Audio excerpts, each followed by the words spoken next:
everybody. Can you hear me all right? All good? Sounds good. Thank you for inviting me here, folks. Thank you to Frank Rasmussen and to Peter Johansson for putting this gig on and for inviting me to come and talk here. It's a great pleasure to be here. Never been to Denmark before, so it's good to come and see. As you heard, my website is thecrowhouse.com. I've got a wealth of information there, folks. The site's been going since probably 2007, 2008. I've got literally hundreds of hours of radio shows up there. I've got 6 films that I've made. There's over 1,000 pages on the website now. It's all for free. There's no advertising. There's nothing to buy. It's all there for you guys. So make of it what you can and spread the information to as many people as you can. It's important that we do. So the name of today's talk is Reclaiming the Earth, Steps Towards a Collective Awakening. That's what we need, folks, a collective awakening. It's very difficult to get these days in this program society, but that's what we need. Now this is us, the Earth. It's a beautiful place, it really is. By the way, these slideshows are incidental, folks. I just put them up there to kind of illustrate what I say. If I deviate from the slideshow, well, that's just the way it goes. I never really know where I'm going with these talks. I can plan the one talk, but it comes out different in every place that I go. So this is us. It's a beautiful place. It really is a wonderful place. I love looking at these pictures of our planet. It's a beautiful place. But we're doing things to it that aren't really the best. We're turning it into somewhere that we don't really want to be. And we have to do something about it. It's really getting out of control. This is Fukushima, of course. And it's just happening everywhere. So a lot of people think in this current mindset that we've got of spirituality and the New Age movement and we're all one and all this sort of stuff, a lot of people believe we can meditate our way out of this. If we just focus on what's good and ignore the bad, everything's going to change. We're all going to ascend to 5th dimension. All this sort of stuff. There's a new world waiting for us just on the horizon. Like this picture. This picture is actually called the Flammarion. It's a picture that was painted by a Jesuit monk, which apparently depicts the place that the monk found where the sky and the earth meet.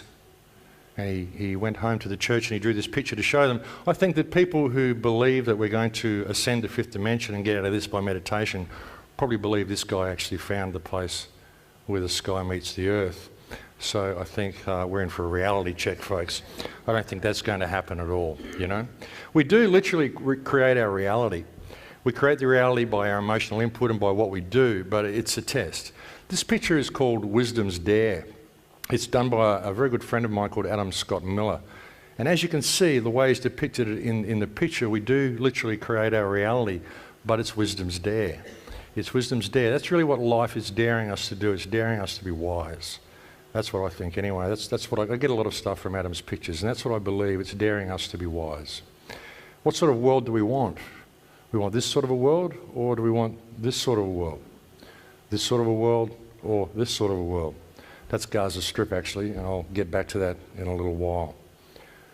This is the sort of world I'd like. This is actually my world. This is Australia. I like to show a few pictures of Australia just to let you know what you're missing.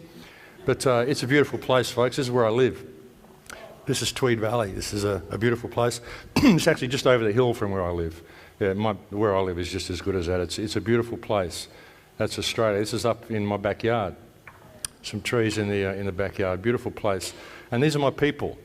The Aboriginal people of Australia are the people that I consider to be my people. The Numbal people of Western Australia in particular, who adopted me into their tribe in 2011. And they're a beautiful people, the original people of the country.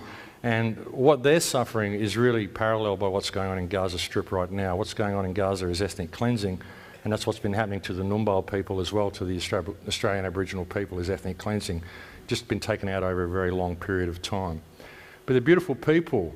This is a friend of mine, Carrie-Anne Cox. My dream is for all people to become one with all living beings. The thing is that we are one with all living beings, but we forgot. That's the problem, we forgot. The animals remember though. The animals still know that we're all one. That isn't photoshopped either, folks. That's a real picture. That's an amazing picture. So how does it happen, folks? Well, we get indoctrinated into this system from a very early age. They get creative minds, they take them to school and they train them to be clones. That's how it all happens. And the education system is designed to keep people stupid. That's what it's done over the last 20 years. It doesn't teach people life skills anymore. It teaches people how to function in a machine. There's suggestion in Australian schools that we don't even need to teach children to read and write anymore. We don't need to teach them to write. because they've got typewriters. They don't need to learn handwriting anymore. This is how bad it's become. They're digitising all of our information, putting it all onto a computer. They're burning books because we don't need them. They take up too much space. So they're creating this whole fictional reality, and they're dumbing people down to a massive degree. That's how they do it, and they go out into the society, and they get trained by the television. And the television tells them everything that they believe is true. It doesn't even teach people what to believe. It teaches people that this is what you do believe, and people go along with it. The people believe what the media tells them they believe. And that's the world that we've got, unfortunately. That's why it's so difficult to wake people up. And they believe all of this stuff, folks, that they're fed all the time. They eat what they're told, they do what they're told, and they get a distorted view of reality because of it. And that's what we're dealing with. And the three things that keep us in this state are three things that I call pathogens. There are three major pathogens that affect our lives. One of them is the economic pathogen. We believe that money is real. We believe that everything has an economic value. Everything we do for money. We put an economic value on our lives. We put an economic value on our friendships. We put an economic value on our status. We believe that we are what we own. This is the next pathogen that infects us, I believe, the social pathogen. We spend our lives collecting money, and then we use that to buy stuff, and we judge ourselves by the stuff that we've got. We measure ourselves according to which rung on the social ladder we've managed to achieve. But it's all fiction. And we judge ourselves and we judge other people by these parameters, either economically or socially. Where are you economically and where are you socially? And I believe this is pathogenic thinking. It really is pathological thinking. So the economic pathogen locks us into this state where we believe money is real, everything is about money. We even believe time is money. If you want me to do something for you, you have to pay me. And it also removes from us our ability to give. I believe we're very giving creatures. We like to give to each other. We like to do things for each other. But we're put into a state, excuse me, of scarcity where we're not able to give to each other because we have to put a dollar value on our time. It creates a terrible schism in human consciousness and removes us from ourselves very effectively. The third pathogen used to control us is, of course, the religious pathogen. I apologise to anybody here who may have strong religious beliefs, but I think religion is pathological thinking. I think that all religion has its seed in division, because all religion will teach you that you must respect the other religions, but you're the one who's got it right. Okay, you're the one that's going to go to heaven. All these guys are good and we must be tolerant, but you're the one that's going to heaven. All religions do this. It's at their core. This is divisionism. It's supremacism, right at the very seed of all religious thinking. I have a great relationship with God. I just don't let any religion get in the way. And all these things, these religious pathogens, the economic pathogen and the social pathogen, cause us to live our lives like this, in a little bubble. We've got our own little reality, and that's all we really care about. And the same with a lot of spiritual self-help groups. The New Age movement, it's all about the self, improving the self, this for the self, that for the self. But what people forget is that there's only one self. We're all part of the self. And you're never going to improve the self if you ignore the plight of other people.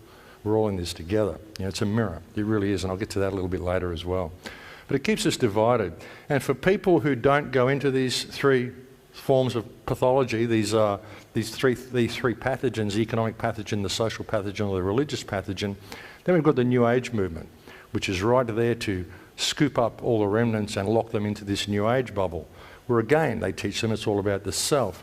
And effectively it locks people into a bubble of spiritual narcissism, where they believe that everything out there is duality, it's all external, it doesn't matter, I've just got to focus on the good and that's going to change things. Unfortunately, this is the way people end up.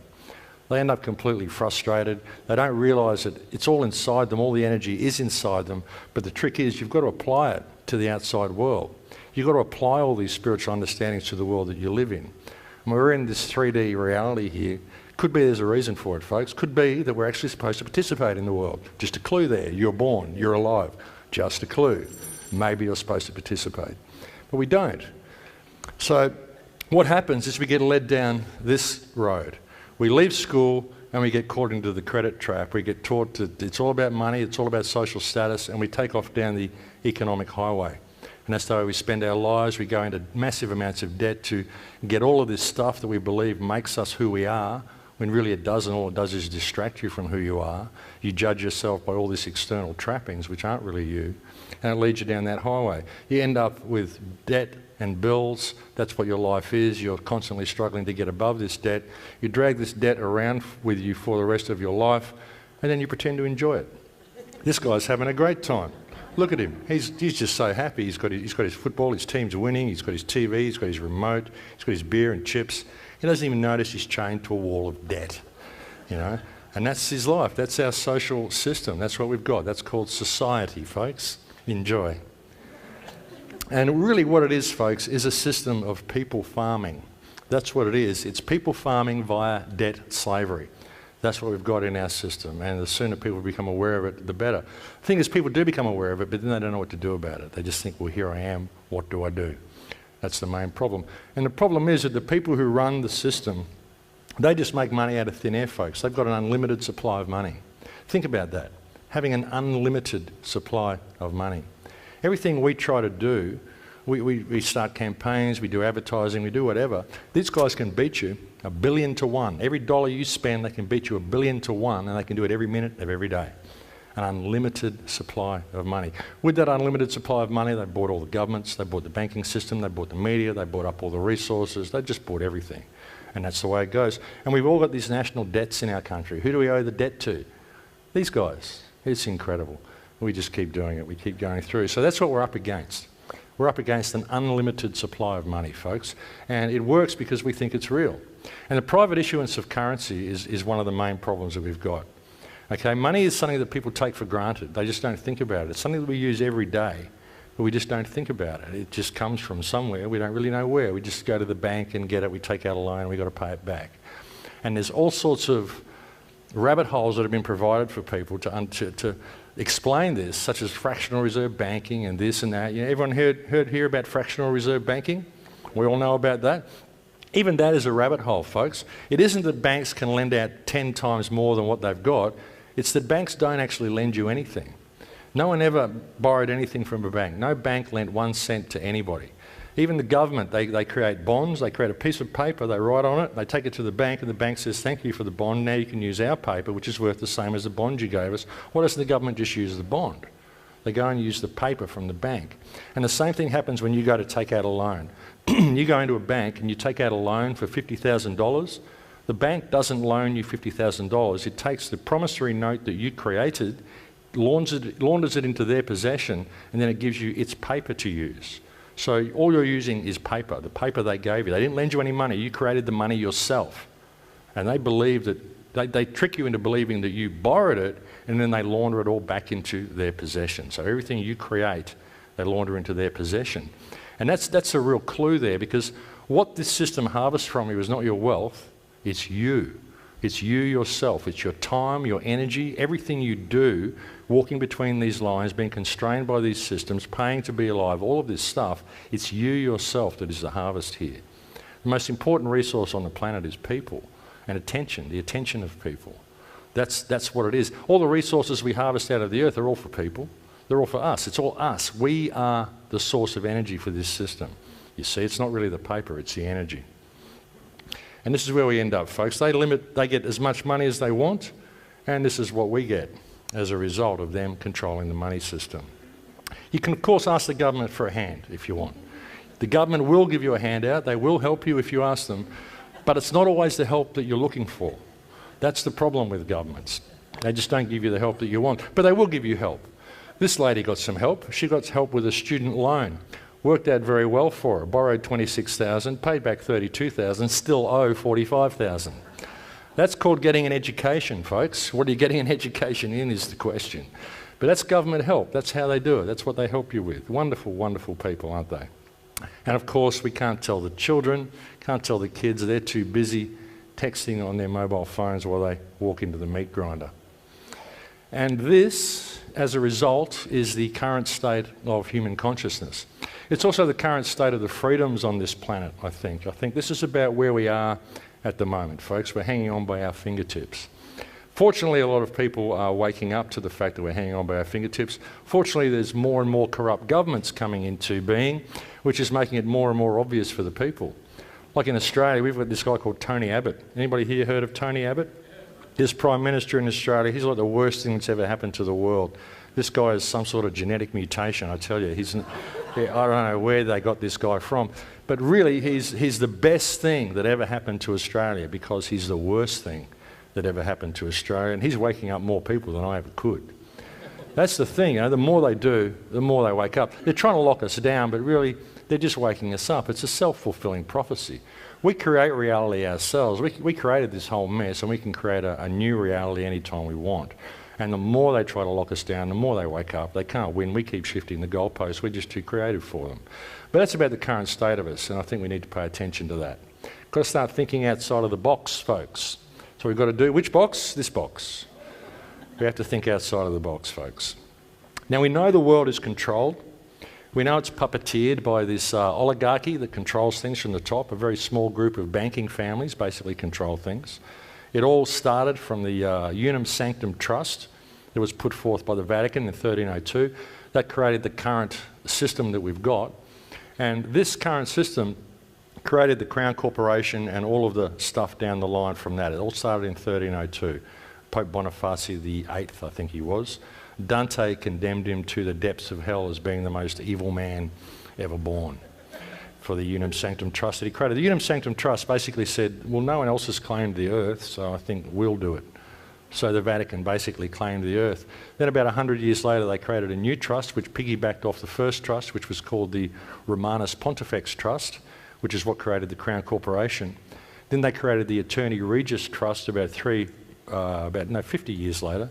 And the Attorney Regis Trust created the registration of birth certificates and all this sort of stuff. And then the last trust was called Convocation, where the church actually claimed everybody's soul because it figured they weren't using them, no one had claimed them back. So that's what they use, and they say because of these three trusts, that's how they control the world. From the three trusts comes the three-tiered papal tiara, which also represents the three city-states that Ole was talking about before, the three city-states of Vatican, London and District of Columbia. It's all related to the same thing, and that's what created this whole puppet system. An important thing the Crown Corporation did when it was formed was it created the pirates. You know, the pirates that we hear about. You didn't just become a pirate, folks. You can't just go and say, I'm going to be a pirate today. I'm going to go and get a ship, and I'm going to get a crew, and I'm going to go out and sail around the world and pillage, rape and plunder. It doesn't work that way. It takes a lot of money to do this sort of stuff. All of these organisations were financed by the Crown, and their main purpose was to go out and to find native cultures and traditional cultures and decimate them. Get rid of all the shaman, get rid of all the shamanistic traditions. Even here in Europe with the Dark Ages and the burning of the Wiccans and the pagans and all this sort of stuff, these were basically the shaman of Europe who had a lot of the ancient knowledge. And one of the things these people used to do was look through the society, look through the children in the society and find the psychopaths and weed them out. Make sure they never got into positions of power. Once we lost our shamanistic traditions, the psychopaths started rising to positions of power. And that's the problem that we've got now. That's why it's so difficult for us to vote people in, vote people out, because what we're dealing with is basically a psychopathic system. And when you have a psychopath who is in control of a country or in control of a government, in control of any organisation, then the morality of that government, system or organisation becomes the morality of the psychopath becomes the morality of the organisation by which people are forced to operate in. That's why we have such a sociopathic and psychopathic society. We have a society where people will get discarded because they don't have enough physical wealth. We have a society where people will come and throw you out of your home because you haven't paid your mortgage. They'll feel terrible about it. They'll go home and they'll cry and think, oh my God, that poor family I threw out today, I feel so bad that they're going to freeze to death, but there was nothing I could do because it says here the books aren't balanced. This is pathological thinking. And that's a form of depopulation. That's a form of ethnic cleansing in itself. So that's how they do it. One of the major plans of the elite, if we want to call them that, I kind of call them the bottom dwellers, but these guys who control the money system, their plan is to remove all of the useless eaters, and they're doing it through various methods. Depopulation takes many, many forms, folks, and one of it is the social system. This economic model is designed for depopulation. In fact, the economic model is designed to destroy the earth. Because if you're constantly caring about numbers on a screen and constantly interested in balancing the books over human life, and you're prepared to discard human life to do it, and if you've got a system that is based in permanent growth, whereby the numbers have got to keep building, got to keep turning over. We've got to keep harvesting resources and making things that break so that we can keep harvesting resources and keep the system turning over. Basically, we're just turning the world into rubbish, and we're discarding more and more people along the way. And that is the only result of this system. This system, this economic model, will end up destroying the entire planet, or destroying this planet's ability to support human life anyway. When we talk about destroying the planet, really that's what we're doing. We're not destroying the planet. The planet will be fine. The planet will recover from anything we do, but we won't. What we're doing is destroying our own habitat is what we're doing. And we need to pay attention to that. But we know the system's puppeteered, folks. We know it's all there. It's what to do about it. So this is one of the main ways they do it. And Ollie touched on this before as well with problem, reaction, solution. Hegelian dialectic is what it's actually called. Thesis, antithesis, synthesis. Create a thesis, wait for the reaction, and that becomes the new synthesis, which is what you wanted to create to begin with, which becomes a new thesis, and then you can keep doing it. This is how they've created the police state. How do you create a police state? Well, you need lots of laws, you need lots of police. How do you do this? You create lots of crime. That's the way you do it. And all we need to do to create lots of crime is make it look like there's lots of crime on the books. And that's the way they do it. So how do you do it? Okay, well, we've got these laws here. We'll just make it illegal to walk on the grass. We'll make it illegal to walk your dog on the beach. We'll make it illegal to do all this everyday stuff that people do. And then suddenly people are being fined for everyday activities. And then the government comes out and the media comes out and goes, oh my God, look at the crime figures. The crime figures in Denmark are just astronomical this year. And you go out, you're looking around going, I'm not seeing a lot of crime.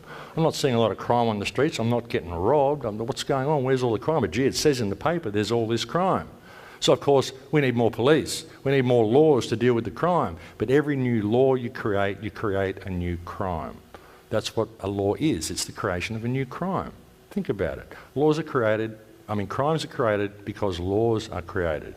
With Obamacare that just came in America last year or something, Obama announced the creation of 40,000 new laws to go with Obamacare. Okay, this is the creation of 40,000 new crimes. And now when people start breaking these laws, oh my God, the crime figures are astronomical, we need more laws, we need more police. Suddenly we've got a police state and nobody really did anything wrong. And that's what we've got, and that's how they do it. Hegelian dialectic, they've been doing it all the time, folks. Problem, reaction, solution. 9/11 is a perfect example. And if anybody thinks Arabs carried out 9/11, no one here thinks Arabs carried out 9/11, do they? No, I didn't think so, not in this crowd. Good to see, good to see. But they play us off against each other, folks. Play off good and evil as keeping it good and bad and good and evil and all these terrorist organisations and making us think that evil is evil. But really, I think evil's necessary. Evil's necessary. Evil isn't separated from good. We all have a dark side. And I think the dark side has to be there. I was talking to someone earlier in an interview and I said, evil is necessary to be in the world because evil provides us with the opportunity to do good. It provides us with the opportunity not to be evil. But if you didn't have that choice there, what would it be about? What would the whole experience be about? If you didn't have the opportunity to go wrong, how would you ever choose to go right? So how would you ever grow? You know, it's what we do with it. It's what we do with the information. Evil has to be there, but it's what we do with evil. Do we use it as a tool, something that we can grow by, or do we indulge ourselves in it? That's the question, you know. It has to be there. It's what we do with it. I believe we can bring it together. And if we bring evil together and face it, if we embrace these two things and realise that they're all in all of us, and we embrace it and look at what it can teach us, then there's the clue. There's the clue to it all. Marry it all together, folks. Bring it all together. That's the key. That's the key. That is the key, actually. So the beginning is near, folks. The beginning is near if we can do this, if we can wake up to ourselves and realise the opportunity that all these problems are presenting us with. Because that's what it is. I firmly believe that every problem we have through life, every problem we have with our society is an opportunity for us to fix the problem. It just depends on the perspective we look at the problem from. There's too many people that are looking at all these rabbit holes and pointing the finger. I don't think we need to point the finger at anybody but ourselves. Understand that it's wisdom's dare, that it's daring us to be wise, and that we have the opportunity to change everything if we can discover ourselves. That loss of self is a major part of it, folks. It's a major part of it. Also, policing ourselves. I'm glad I put these up here because it keeps me on track, otherwise I go off on these tangents. But we police ourselves. We don't say what we mean. We don't say what we feel. I think that political correctness is a form of tyranny. Policing your own thoughts is a form of tyranny. thinking that there are famous people who are going to fix things, thinking that this guy's a guru, he's going to offer me the solution, he's going to heal me, this organisation's going to heal it, something's going to do it that's external to myself. It's a cop-out. It's an absolute cop-out. We need to not be politically correct in what we say, and we need to understand our own greatness. It isn't that great people do great things, it's that ordinary people don't believe they are capable of doing great things, but they are. Now, all the people up there who we perceive to be doing great things are just ordinary people, just like us. There are no celebrities, there are no gurus. You are the guru, you are the celebrity. You know, we're all in this together, all equal. We are indeed all one, even though we're all completely separate from each other. And I'll get to that a little bit later as well. But we police our own thoughts, folks. We see things that totally upset us, but we stay silent about them. And we shouldn't do that any longer, which of course brings me to Gaza. I have a real affinity with the people in Gaza, folks. I actually went into Gaza Strip in 2012 and I snuck in through tunnels to get in there. It was quite an amazing experience. But a lot of people don't understand what's going on with Gaza. It's just this thing on the news, this mess, this religious war that people perceive is going on, and they just wish it would go away. But what's important about Gaza is that what we see in Palestine today and how it affects everybody is that what we see is a system of warehousing and surplusing human beings. This is your warehouse and this is your surplus.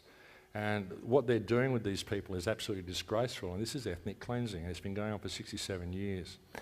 Now, this is what's happened with Palestine. When Israel was formed, this is what it used to look like, but then it became this when they set up the boundaries. How they ever thought that would work, I don't know, but obviously they didn't think it would work. That's why they set it up that way. But this war's been going on ever since 1948 when this happened, or 1947, and all through it Israel's been crying victim while Palestine has been gradually decreasing in size. So who is the victim here? What's really going on? In West Bank, this is West Bank, actually that's West Bank in about 2005, it's a lot smaller than that now. In West Bank there are actually 760 checkpoints in West Bank. And you imagine that, I don't know what the size of Copenhagen is, but if anybody here's been to Australia, West Bank is about the size of Sydney western suburbs in Australia. 760 checkpoints, it takes up to 6 hours to get through a checkpoint. That's what they've got in West Bank. And what we see in Gaza is a group of people who decided they didn't want the checkpoints anymore, so they voted for a different government called Hamas, who said that we'll get rid of the checkpoints, we'll stop the Israeli land settlements, and we'll let the people here be free. And because they did that, they were named as a terrorist organisation. They built a wall around the country, and they've been bombing it ever since, basically. And what you've got here is an area of land that's 25 miles long, 4.5 to 5 miles wide, hemmed in by a wall, and you've got 1.8 million people in there, over 900,000 children in Gaza Strip. Over half the population is children. Of course, that number has probably dramatically decreased now from the recent Israeli incursion. What they were voting for, folks, when they voted for Hamas was an end to this, an end to the bulldozing of Palestinian homes and an end to the checkpoints. Someone who knows the bulldozers very well, actually, is this lady, Rachel Corrie. Has anyone heard of Rachel Corrie? Rachel Corrie was an activist she's actually quite well known for a 5th grade speech she put out, which is a very, very powerful speech. But she stood in front of an Israeli bulldozer to try to stop it bulldozing a doctor and his family's home. The Israeli bulldozer actually ran over her. And it didn't just run over her, it went right over the top of her until she was under the back of the bulldozer. Then it lowered the blade and backed up over her and flattened her into the road, like it was flattening out the road. And her case went to trial while I was in Gaza Strip, so it's especially poignant for me. The bulldozer driver was, of course, exonerated of any wrongdoing. Rachel just happened to be in the wrong spot at the wrong time. He claimed he didn't see her, even though she was standing in front of him with a fluorescent jacket on, with activists all around the bulldozer screaming for the driver to stop. So that's the situation. This is what she was protesting against, folks. This is the Israeli settlements that go on in Gaza. They just basically come and take your land, usually in the middle of the night. They'll come in and shift families out. They just say, you don't live here anymore, it's now Israeli land. And they build these settlements. And these aren't log cabins, folks, these are major settlements. And of course, Jerusalem, the West Bank, the Palestinian side of Jerusalem has a big wall around it, but it's not an apartheid system. And that's basically Jerusalem. And Gaza has a much, much bigger wall around it, including guard towers. And it's to stop this. And that's why they voted for Hamas. So I went in there in 2012 with a guy called Ken O'Keefe. And these are the checkpoints. These are what they were protesting against. The Israelis didn't treat them very well at the checkpoints. There were far too many fathers stolen from their children, far too many children stolen from their parents as well. At the moment, there's around about 6,000 people in Israeli detention centres. There's about 1,000 children or 1,500 children under the age of 18 in Israeli detention centres at the moment. People just picked up at checkpoints, picked up for whatever. Doesn't really matter. They're only Palestinians, so we put them in jail. They inject them with pathogens before they release them, all sorts of stuff. It's absolutely terrible what these people go through. But when I got there, I went in with this guy, Ken O'Keefe. We actually snuck in through a rebel tunnel. It wasn't a Hamas tunnel, it was a rebel tunnel. 50 metres underground it was, folks. We went down through this shaft like this on an angle. We had to lower ourselves down with ropes. And I'm looking at this little tunnel. It's about this high. And it goes from about here to that wall away. And I'm looking at that and I'm thinking, I wonder what's around that corner. I wonder if there's a grave around that corner. Because we're in Egypt. We couldn't even speak the language of these kids. We thought we were going through an official Hamas tunnel. And they led us to a rebel tunnel. And we went into this thing, and I shone the torch around the corner, and I looked, and this tunnel went on for ages, and I thought, well, it's not a grave. That's a good sign. In we go, you know. And we went into this tunnel, and it ended up being about this high. And I don't know how long. It must have been at least a couple of kilometres long, maybe a mile, maybe more, I don't know. We were underground for about an hour and a half, crawling on our hands and knees through Rafah, underneath the Rafah crossing. We came up in Gaza Strip, and what I found in Gaza was a bombed-out war zone and a world of children. I went in there, I made some school desks for some school children, some kids that were in there from the Samuni family. Terrible ordeal the Samuni family suffered in Operation Cast Lead in 2008, 2009. It's a situation where the Israelis, they always land on the Samuni land. They got this one particular family, they hoarded all of them into this one building, 97 members of this family, the extended family, the whole street is Samunis. They got them all into this one building. They terrorised one particular section of the family, a woman called Zanad Samuni, who's got 8 children. She was in the house with 7 of her children and her husband when the Israeli soldiers arrived, made them all sit down in the lounge room, and then they said, who's the head of the house? The father stood up, so they shot him straight away in front of the family. They hoarded the rest of the family into the back room of the house. Then they brought all the furniture into the room and they smashed it up. They built a bonfire in the back room of the house. All the people were sitting all around the room, sitting around the walls of the room. They lit this huge bonfire in the room. Then they went outside and they just fired machine guns through the windows just above their heads. Made them sit in there for about half an hour, just terrorised them for no reason at all. Waited till the room was so full of smoke that the baby was literally choking, and then they allowed them to leave. They separated the mother from her family. They sent the children into the room with the rest of the extended family, told her to go up the road to her neighbour's house or her friend's house, her family's house. And she went in there, she found they'd all been shot in the head. She went across to the shop to get her small son, who's 4 years old, called Ahmed. She found he'd been shot twice in the chest and once in the head, but he was still alive. The bullets had been placed carefully, so they'd punctured the lung, but they hadn't actually killed him. They weren't in the heart, they were just off-centre and shot just through the side of the head, so that he wasn't dead, he was alive. She carried him around for a day and a half trying to get medical aid and medical attention. They'd blow up every ambulance she walked to. They absolutely terrorised her, made her carry her 4-year-old son around for a day and a half while he died. While this was happening, the rest of the extended family was hoarded into a room and it was hit with rockets. Once the 97 family members were in there, they shot it with rockets. They killed 29 family members in one go. Now this is an area, this is a room which is about probably the size of this group of people sitting here. That's the size of the room. Now think about it, 97 people hoarded into this room, and then the room was hit with rockets, 29 people died, and they were left in the rubble for 4 days before they'd let them out of the room. You got mothers lying next to their dead children, children lying next to their dead siblings and dead parents. Nobody's allowed out. Whenever the children would try to come out, waving white flags, the Israelis would shoot at them. And that's just one family. This happened to so many families in there. And what we've seen in the recent incursion in there is there was actually 92 entire families exterminated in this last incursion. And these are big families, like the Samuni is 97 family members. These are big families, folks, and it's a brutal occupation. So what I did when I went in there was I got the children from the Samuni family who are so traumatised they can't go to a normal school, and we turned the room that was actually hit by rockets that they've rebuilt into a schoolroom for the Samuni children because they want to learn. They want to learn how to read and write. They want to make a difference. They want an education. They want to be able to socialise with other children.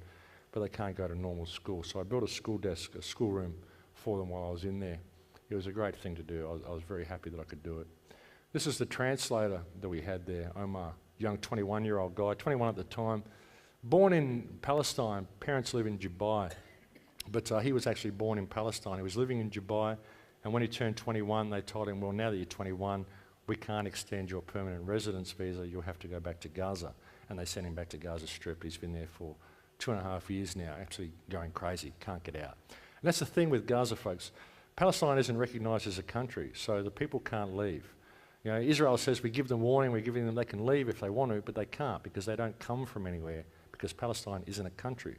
So therefore they have no passports, they have no permanent names, they don't have anything because they're not registered, any of this sort of stuff, so they can't leave because they're classed as non-people. So that's the thing, they don't have a voice and they can't leave, and they're just subject to constant brutality. Gaza Strip is basically a modern-day version of the Warsaw Ghetto in Poland, only it's on a grander scale than the Warsaw Ghetto was. I'm showing you these pictures because I want you to see these are just normal people. This was a university that I lectured at while I was there. They were absolutely honoured to have a foreigner there, a Westerner there talking to them. Absolutely beautiful people. And like I said, a world of children. This little girl here, Noor Samuni, is a dear little girl, and someone that I want to go in and make a documentary about. I was actually supposed to go in there next month, but Hamas has changed the rules. But like I said, folks, it was a world of children. Everywhere I went in Gaza, I saw children.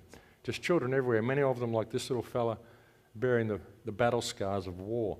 This little guy here lost 5 brothers and sisters and both his parents in one day in that bombing that I told you about. And just children everywhere, folks, a world of children. This is a shelter in Samuni Street where about 15 children live.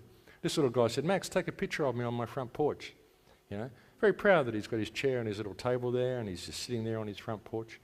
This is the way they live, and they're quite happy about it. They're wonderful, positive people. Everywhere I went, I met beautiful people in Palestine. I didn't meet one terrorist the whole time I was there. And this guy, hey Max, great to see you. You know, and no child should have battle scars like these kids have. This is my friend Mace. You notice she's not wearing a hijab. So it's not Sharia law, it's not terrorists, it's not this hotbed of terrorists. This is a woman, a Muslim woman with no hijab that is fine, and she's just walking around Gaza, it's all good. And there's a large Christian population in Gaza Strip as well. I even went to one building there that was a mosque on one side and a church on the other. They go into the one building and they pray together. There's none of the division that we hear about this place. It's just a group of children who don't have a voice, a group of people who don't have a voice. And they're beautiful, beautiful little people, you know, they really are. And I want to go back and find Noor. I'm still going to go in and make a documentary about her. I still have to get in there. But I'm waiting to see if I can. This was saying goodbye to her. That was the second last photo I took of her. She came running up to me and said, Max, I can fit in your suitcase? And I said, yeah, I know you can, darling, but I can't take you with me. I wish I could. She doesn't have any parents, so and she could speak English with the kids that I was building the desk for, so we had a real bond, this little girl and I desperately want to go back in and find her and make a movie about her life. So this recent incursion, folks, Operation Protective Edge, they called it. When you look at this, even the propaganda in this, you know, notice you've got the Israeli forces, then Hamas forces. What about the 1.8 million civilians in there? It's just Hamas forces. And who are Hamas? Hamas are a legitimate resistance movement against a brutal Israeli occupation, but they're a government that was actually created by Israel as competition to Fatah, to get rid of Yasser Arafat. But when the people voted for them, oh, terrorist group. So now they do this. And this ground invasion that they did and this onslaught that they did was absolutely disgusting, folks. There's a couple of really disturbing images here I'm about to show you. I just want to warn you of that. But what they did, and why this is important for people to notice, what they did in Gaza Strip was they go in there and they use experimental weapons all the time. This is one of the main reasons they keep Gaza there, is because they can go in and test all their weapons on them. Now this here is what's called dime ammunition. Dense, inert, metal, explosive ammunition. And what this does, this shoots a bullet into a room, and then the bullet explodes in the middle of the room and it shoots out micro shrapnel. And the micro shrapnel will literally tear flesh from the body, but it won't damage the furniture. It won't take the paint off the walls, it'll only affect soft tissue. And I don't know who would even think about this stuff. I mean, who would use this sort of stuff? But that's what they were using against the people in Gaza Strip. And these weapons are designed to, if they don't kill you, they will maim you horribly. In the latest incursion into Gaza Strip, we've heard that about 378 children or something were killed. There's also hundreds upon hundreds of disabled children now from this latest incursion into Gaza. And remember, most of Gaza is children. When you go and have a war against Gaza Strip, you're waging a war against children. That's what's going on there. And they dare to slander them while they do it by calling them terrorists. Now this ammunition, it literally tears the flesh from the bones, folks. It's absolutely shocking. These are wounds that you can't treat. These are the wounds of nightmares. And this is what they do to people, you know. Another favourite is this, fleche bombs. They were using this in Gaza Strip as well. Fleche bombs, these are micro darts that are designed in such a way as to make them almost impossible to remove from the body. They come in creative designs too. Let's get creative about it. And what these things do, this is one of the delivery systems. They shoot that into a room. All those little dots there, they're not ball bearings. These are those little spikes that I just showed you. And these go out into the room and they cause the most horrible wounds you can imagine, and they're almost impossible to remove from people's bodies because there's so many of them. Of course, if they hit you close up, they cause a little bit more damage. I thought I'd only pause on that one for a second.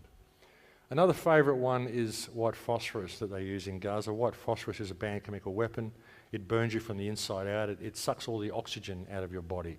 Your body has got a lot of oxygen in it, folks. If it lands on your body, it burns at about 1500 degrees, and it sucks all the moisture out of your body, as you can see by this body lying here. They used that extensively in 2008, and it was classed as a war crime. It is a war crime, and these are pictures taken from July 2014. So using it again, they say they don't target civilians, but they let these bombs off in the air over residential areas, and they just blanket the whole place in white phosphorus. And even if you breathe it in, it starts burning you from the inside out. Very bad stuff, folks. And they use it against these kids. That's what got me so upset about what's going on in Gaza at the moment, is that it's a war against children using the weapons from hell. You know, this is little Nora. This was the last picture that I took of her. They say the eyes are the windows to the soul. And she's an old soul, folks. She's a beautiful soul. But they say the eyes are the windows to the soul, so this picture tells me more about Benjamin Netanyahu than I think I ever needed to know. But that's the sort of soul that would turn this into this and claim that it's self-defense. That's actually the power station being blown up in Gaza.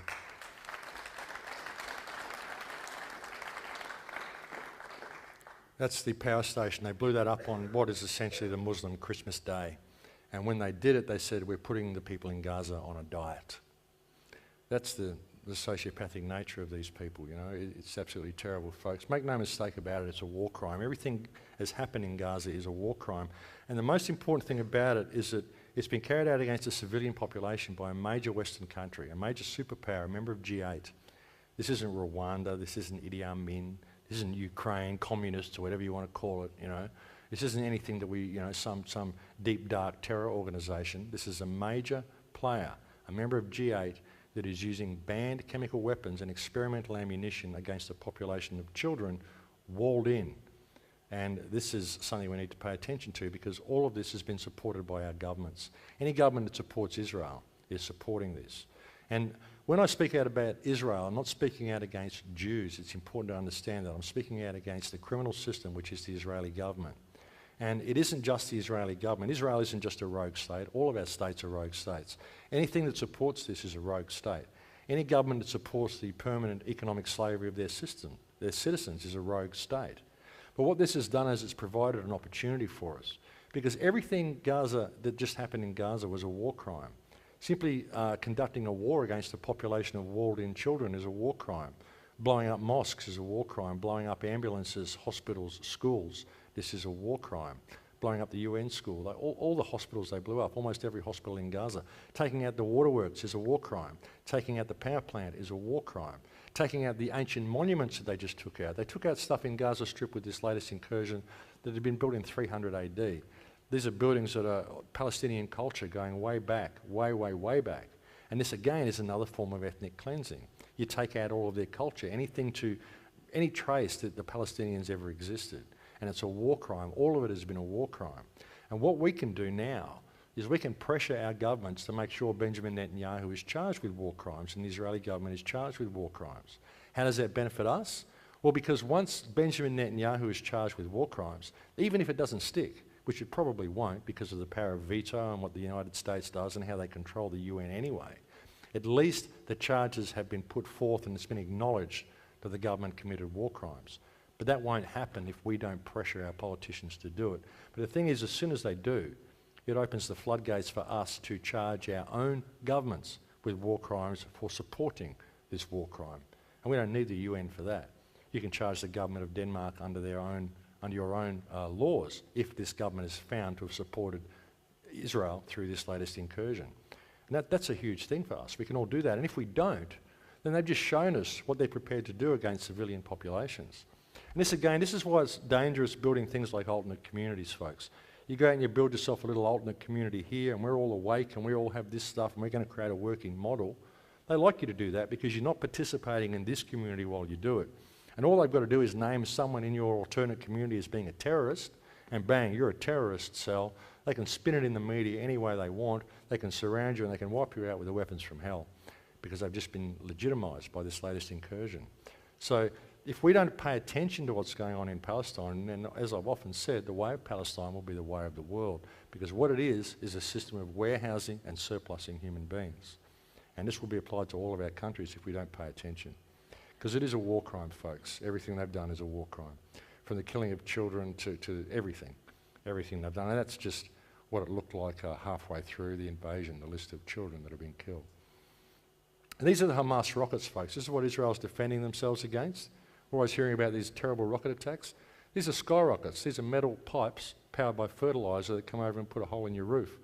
They only kill you if they land on your head. Here's a big collection of them. They say, look at all the terrible rockets they're sending over. They're sending hundreds of rockets over. But how come you've got them all there on a shelf to show us? It's because they don't explode. They're just pipes. They're fertiliser-powered pipes. That's what they do. That's terrible, isn't it? I mean, imagine that. Imagine that in your yard. How terrible. That's what the Israeli rockets do, by way of comparison. There's the comparison there. I mean, there's a big difference between these rockets, folks. These ones put a black splodge on your road. But of course, the people of Israel are scared to death of these as well because the people of Israel are terrified by their own government. They're terrorised by their own government. The government's constantly letting out air raid sirens and stuff. So they think, oh, there's these terrible rocket attacks coming, but we're deflecting them through our Iron Dome program.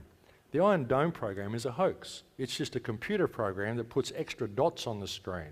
You get one of these rockets launched from Gaza, the Iron Dome program will put 9 more on the screen and then shoot 9 of them down. And then this one falls short anyway because they never hit anything. They hardly ever kill anybody. I don't think anybody's actually been killed by Hamas rockets. Maybe a couple, but I don't think they've actually killed anybody with these things. So you've got to wonder, I mean, they provide the perfect opportunity that Israel needs to keep attacking Gaza. So what's the point of these things, you know? But the Iron Dome program is a complete hoax, but that's what is used to terrify the Israeli people. And the Israeli people, I mean, this is one of the most programmed societies on earth. It really is.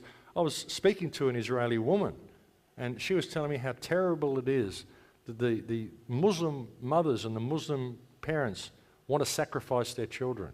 They worship death and they sacrifice their children. And that when you go and raid a Palestinian house, they hold their children up for you to shoot. That's what they believe. They say they hold their children up to shoot. It's terrible that they do this. But I said to her, look, hang on, if you're a mother in a house and you just were there with your child and there was an army bearing down on you, what would you do? Would you cower in your room? Or would you go outside and hold your child up to say, hey, look, it's just a mother and a child. There's no soldiers here. Don't attack us. Oh, no, they hold them up to shoot. I'm going, but why do you shoot? If they hold the child up, why don't you shoot the parent?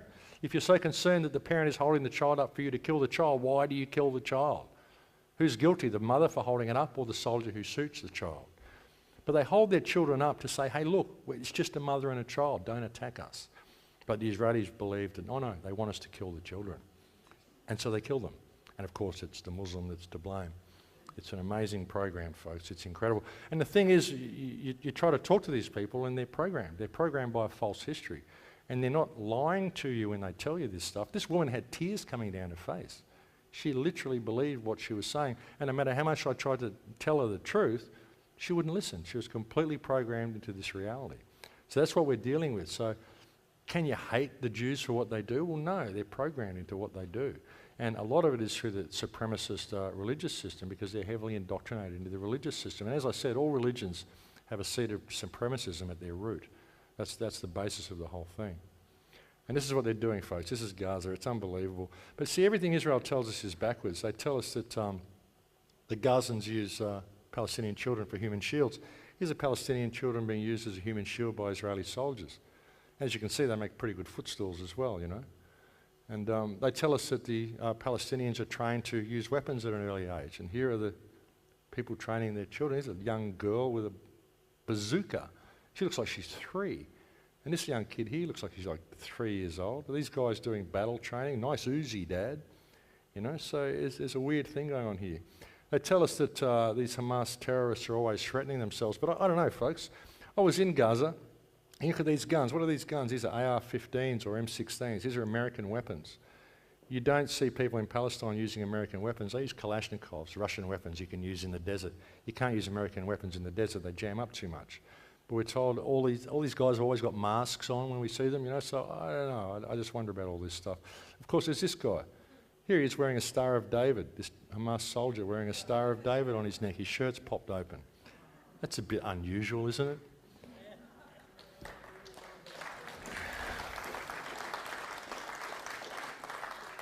And again here, it's an American M16 or AR-15. It's an American-made weapon. Of course, there's a website that's been constructed now, which will say, oh, no, this is taken from a training camp. We set up training camps where we have all these people dressed up in uniform and making them out to look like Hamas so we can train our soldiers.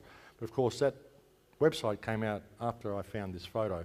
So I would suggest maybe that website was created to cover up the fact that this photo actually exists and that that's actually an Israeli agent acting like he's a member of Hamas. This is how they do it, folks, because everybody born in Gaza is a terrorist, after all. That's what Benjamin Netanyahu said. He said that you go into the houses in Gaza, and every house there'll be the kitchen, and then the bedroom, and then the rocket room. That's what's in every Israeli. And he said that they're all terrorists. Every man's a terrorist. All the women are terrorists, and all the children grow up to be little terrorists. You know, that's what they train us. That's what they think. But they're not terrorists. They're resistance fighters. So that's all you've got to do to be a terrorist, folks, is to question the system. If you fight back, you're a terrorist. And they're setting the standard for that now with this latest ISIS stuff. I mean, who believes this ISIS thing? And everyone's seen this beheading, this jihadi jack? I mean, these fake videos they're putting out of the beheadings. I mean, and then you've got all these new laws coming in England to counteract this. I mean, it's very obvious where they're going, folks. It's very obvious where they're going. And you can't talk about it. You can't ever talk about it. As this guy said, this is a friend of mine, Gilad Atzmon, wrote a great book called The Wandering Who. And he said, he made a great quote, which I have to share with you, that the real meaning of Jewish power is the capacity to silence any discussion about Jewish power. That's the thing. So what is Jewish power? I mean, the whole thing has been constructed as a mechanism to destabilise the Middle East. Is the power really Jewish? Is that who's really in control of Israel? I don't believe it is. I believe these people are Khazars that came from Europe anyway, and the whole thing's puppeteered by the banking cartels. But what it is a model where they use experimental weapon and they have a system of surplusing and warehousing human beings. That's what it is. It's all related. That's why our government support it all. It isn't the Jews doing this. It isn't even Israel doing it. It's this whole corporate system that's doing it. That's the thing. So you can't hate the Jewish people. You just got to realise how this has been set up. Sure, there's a group of Israelis who call themselves Jews that are doing a lot of bad stuff, but is it really the Jewish people? You know, I don't believe that it is. But that's what silences us, folks. We're just not allowed to talk about any of this stuff. And the people in Gaza, well, they deal with it as best they can. They make light of it. They paint on the walls. They do all sorts of stuff like that. Get a picture of an explosion and turn it into a fist for peace. I think it's wonderful that they have this attitude towards all these things. And when I was speaking to my friend Omar, the young guy I showed you before, he actually rang me up when I was at Boom Festival. You know, I managed to, he went into his neighbour's blown up wreck of a house that was being bombed. He scrounged around. He found himself half a cup of diesel in this old blown up tank. He went and scrounged a generator, put it in there, got enough signal in his mobile phone to ring me. He's saying, oh, it's terrible, Max. There's bodies everywhere. It stinks like death. There's no water. There's no food. There's children being blown up. But I think everything will be okay. How's your son? Are you looking after yourself? Are you eating well? You mustn't stay up. Mustn't worry about me too much, Max. I'll be fine, you know. This is their attitude. They're absolutely incredible people. One conversation I had with him, I literally broke down in tears because I was so much in fear for his safety. And he said, "Come on, Max, be strong. I should be crying. What are you doing?" And he started cracking jokes to cheer me up. And I could hear the bombs going off in the background in the phone call. Absolutely incredible people, mate. We could really take a lesson from them. But we do it everywhere. This is Libya. We really helped them out, eh? What do you reckon? That's a lot better. I like that. That's a lot better look than this. This is called bringing freedom and democracy to people, folks. And we do it everywhere. You know where this is? Anybody know where that is? Very progressive looking place, huh? Afghanistan in the 1970s, just before we got involved and freed them from their government, you know. And the Taliban and everybody that's in there, this was created because of the war against Russia, where America actually went in and radicalised the Muslims and taught them that the Russians weren't just attacking their country, they were attacking their faith.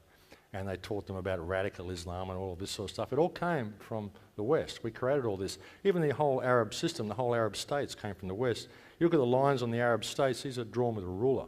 It's England that set up all of this stuff. They went over there with, Lawrence of Arabia, all that sort of stuff. They went over, they created the Suez Canal.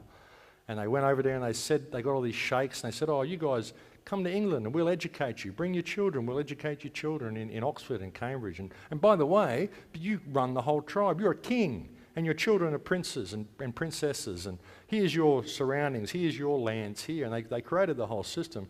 They created the whole hierarchical system of the Arab world. That didn't exist a couple of hundred years ago. It was created by the West for a very good reason to break the whole place up, create warring factions with each other.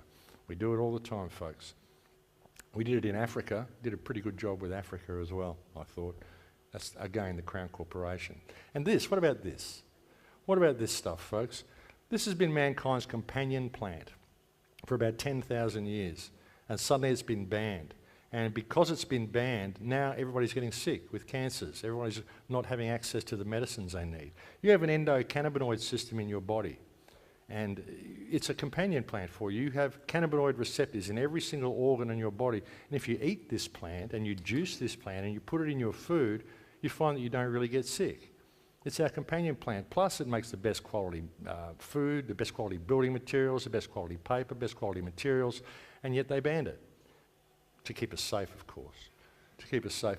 If they legalise this plant or decriminalise this plant, I'm not into legalisation because that means rules. We don't need rules regarding plants. We don't have to legalise the lawn out there, you know. It just grows, you know. God didn't make a mistake, okay? But this plant has been our companion plant for centuries, and I believe the banning of this plant constitutes a crime against humanity. It really does, and we need to start paying attention to this because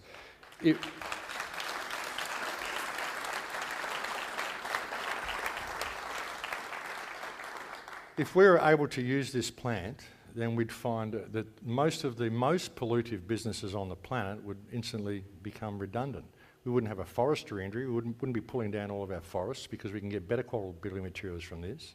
We wouldn't have plastics industries. We can get better quality plastics from this. You get better quality just about everything from this plant that we make. Paper, pulping, all of this sort of stuff. Materials, we don't need to grow cotton with all the pollution that goes with that. We could do it all with this plant. And this plant actually improves the soil that you grow it in. It'll grow anywhere, it'll give you a crop in 3 months, and it's actually improved the soil without any fertilisers at all. So why is this illegal? As I said, folks, it's a crime against humanity. And with this system, this is something else I wanted to put in there. You notice they show you what they're doing all the time? There's something about these controllers where they want to show you, they sort of have to show you what they're doing. Everybody remember this poster when it came out? The construction of the EU? It's a great poster. It really tells you what's going on. Of course, you've got up here the Baphomet Star. That's lovely. And the Tower of Babel. We're building the EU. That's the EU, is the Tower of Babel. Of course, that's taken from this picture. So we know it's the Tower of Babel. But what else is in there?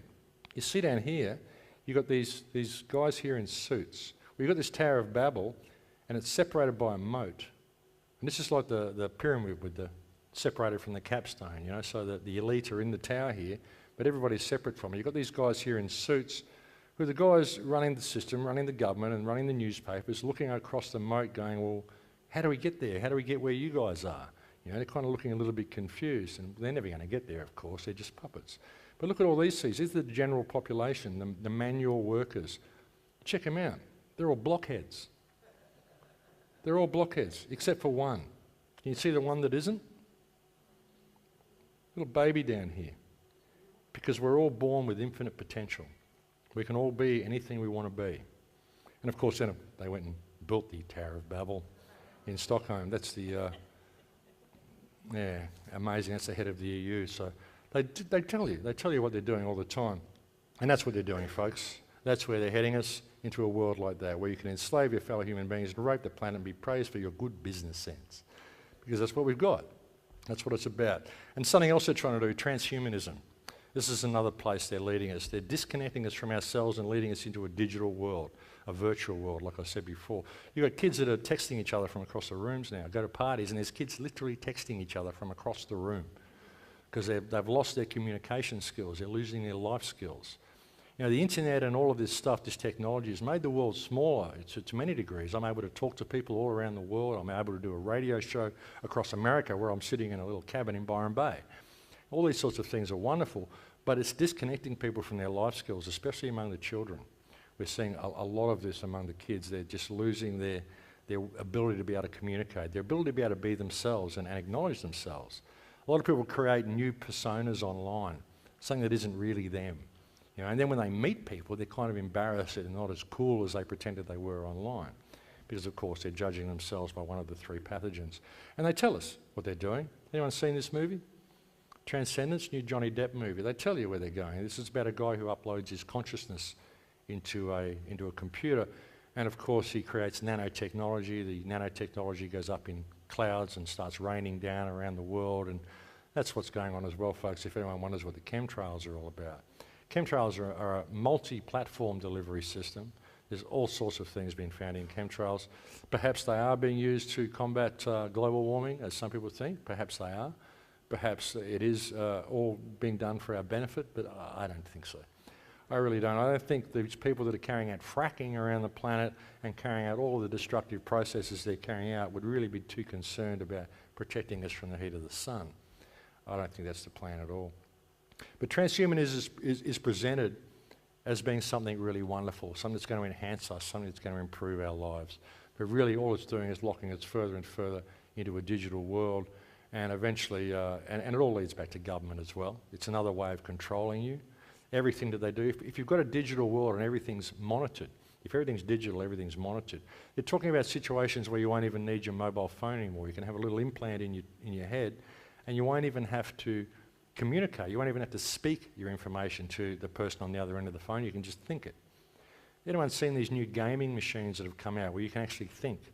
You can sit there and control the game with your mind, and the game will facial recognition and all sorts of stuff, can tell how many people's in the room, all sorts of stuff, all presented to the world as a game. You know, this is insidious where they're taking it. You know, just think about it. You can control the game with your mind. You can do that because you're an electromagnetic being, and everything you experience is electrical. This is quite literally a biological computer. It's a vessel that harvests a frequency from the field that you experience as you. And I'll go into that in a little bit as well.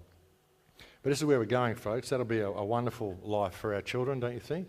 Living there in a virtual world, it's all good. You've got all this great stuff going on. It's just that reality isn't really that good, so you just don't pay attention to that anymore.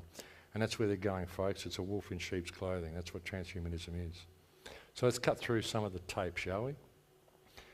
Why is it so difficult to wake people up?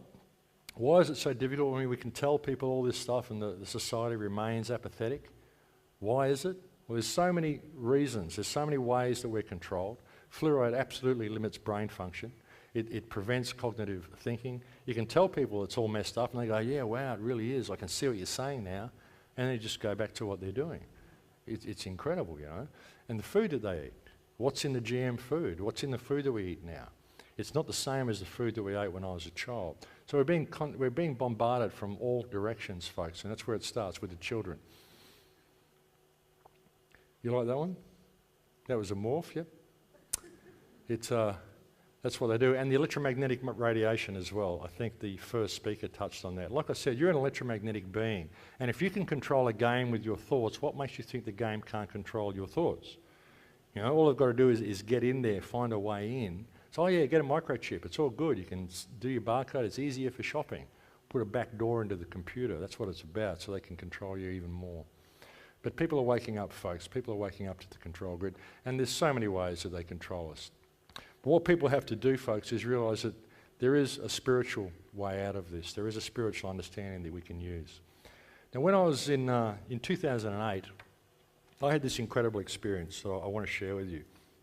I was in a meditation state, and I was just there, and I was sitting in my chair in front of my computer, and suddenly I found that I was actually sitting in the centre of my heart. I was just sitting there, and I was looking out, and I could see the outer skin of my body, and it looked like blue mesh. Everything looked like it was made of blue mesh, like a 3D graphic program. And I could see all of the atoms in my body. Every one of them looked like a solar system, and all the cells looked like galaxies, and all the organs looked like superclusters. And I realised that I've got an entire universe in my body. And then I realised that I wasn't just sitting in the centre of my heart, I was also sitting in the centre of my heart of the one sitting in my heart. So I was 2 layers down. And I could see 2 of me outside there. And I could see outside of myself. I could see the walls of the desk, I could see the computer, I could see the walls of the house, I could see through the walls to the street, people walking down the street. I could see the hills, I could see the whole earth, I could see everything. And I was there and I'm going, this is amazing, it's a fractal. Everything's a fractal, it's a fractal reality, as above, so below. And what's important is consciousness and my perspective of reality. That's what I realised. I was having this amazing insight happening, and I saw this white light forming at the top of my head. I don't know how I saw it, but I seemed to be inside myself and outside myself looking at myself. It was interesting. But this white light formed at the top of my head, and it fell down like a drop.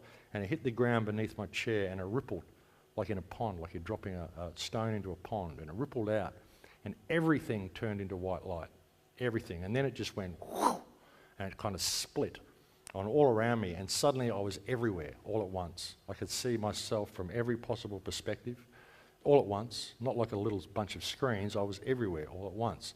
And I connected with everything, like a quantum universe, millions and millions of universes all together, all made up of the same consciousness. And I connected to the whole thing, and I felt all of the emotional input. I felt all of the love, all of the pain, all of the suffering. I felt everything. And I fell out of my chair onto my knees, and I cried for 7.5 hours. It was such a profound experience. I just took this deep breath, and I fell out and I cried. And I couldn't even tell anybody about it. As soon as I'd start to tell people about it, I'd start sobbing.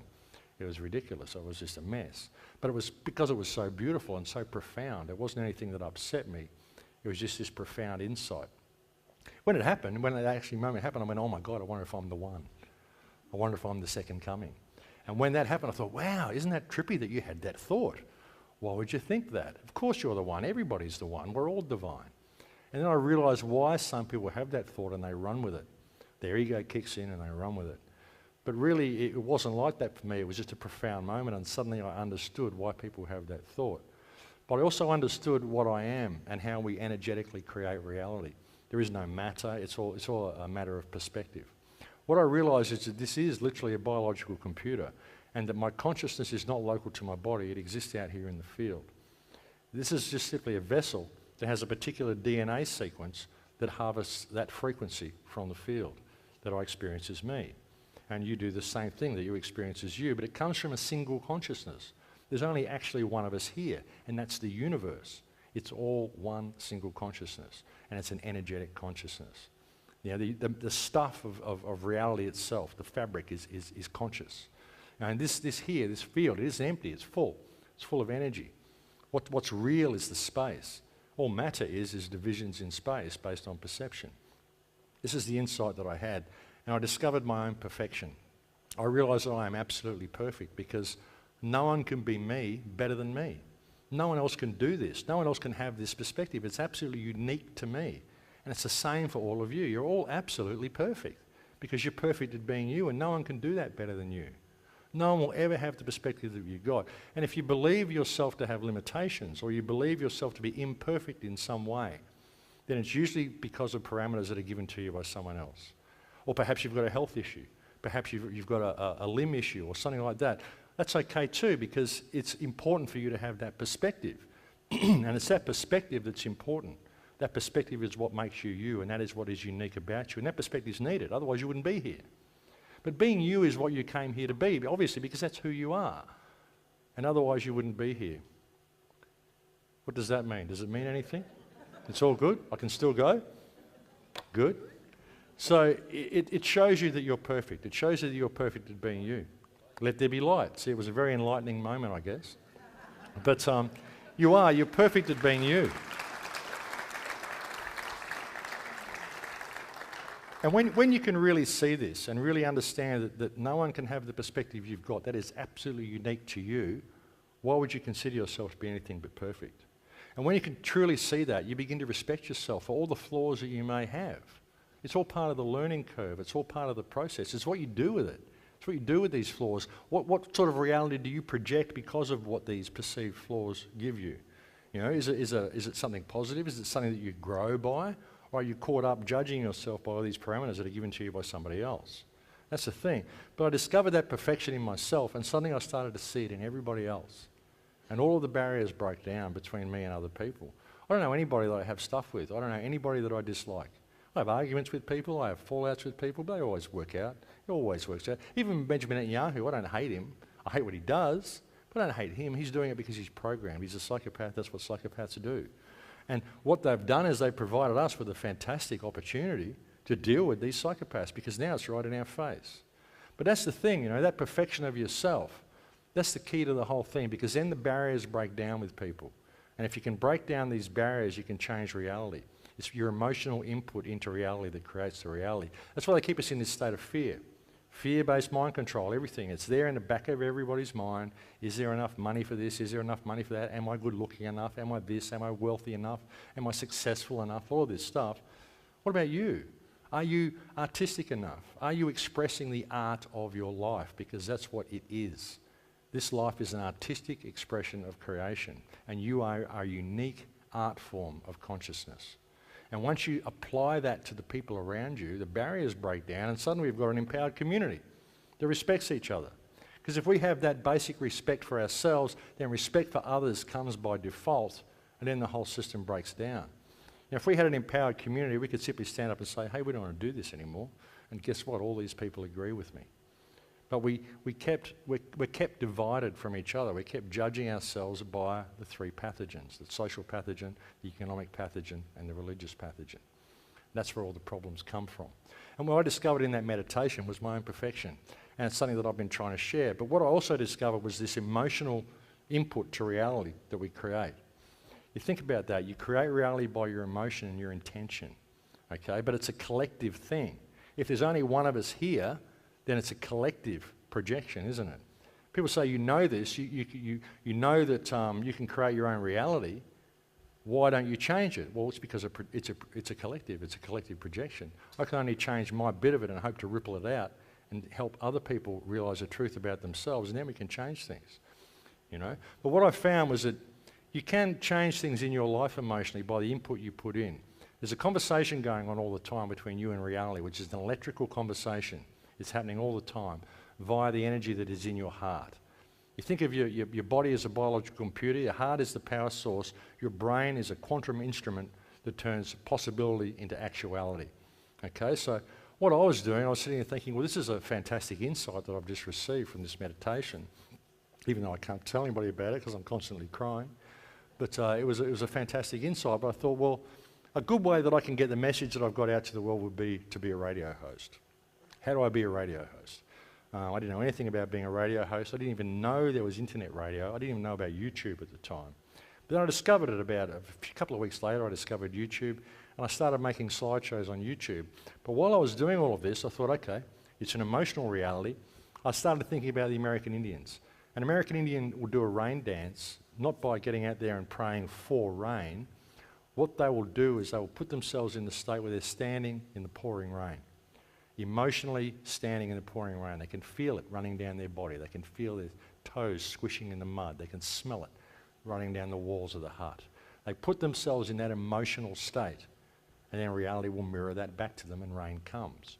So what I did, I got up and I did my work, and I was making slideshows, putting them on YouTube, doing all this stuff, and I'm putting myself in the emotional state where I'm a radio host. I got up and sat at my computer every day and I went, I'm a radio host. Didn't know how the hell I was going to go about it, but hey, I'm a radio host, that's what I'm going to do. Within 6 weeks, I'd created a slideshow, put it up on YouTube.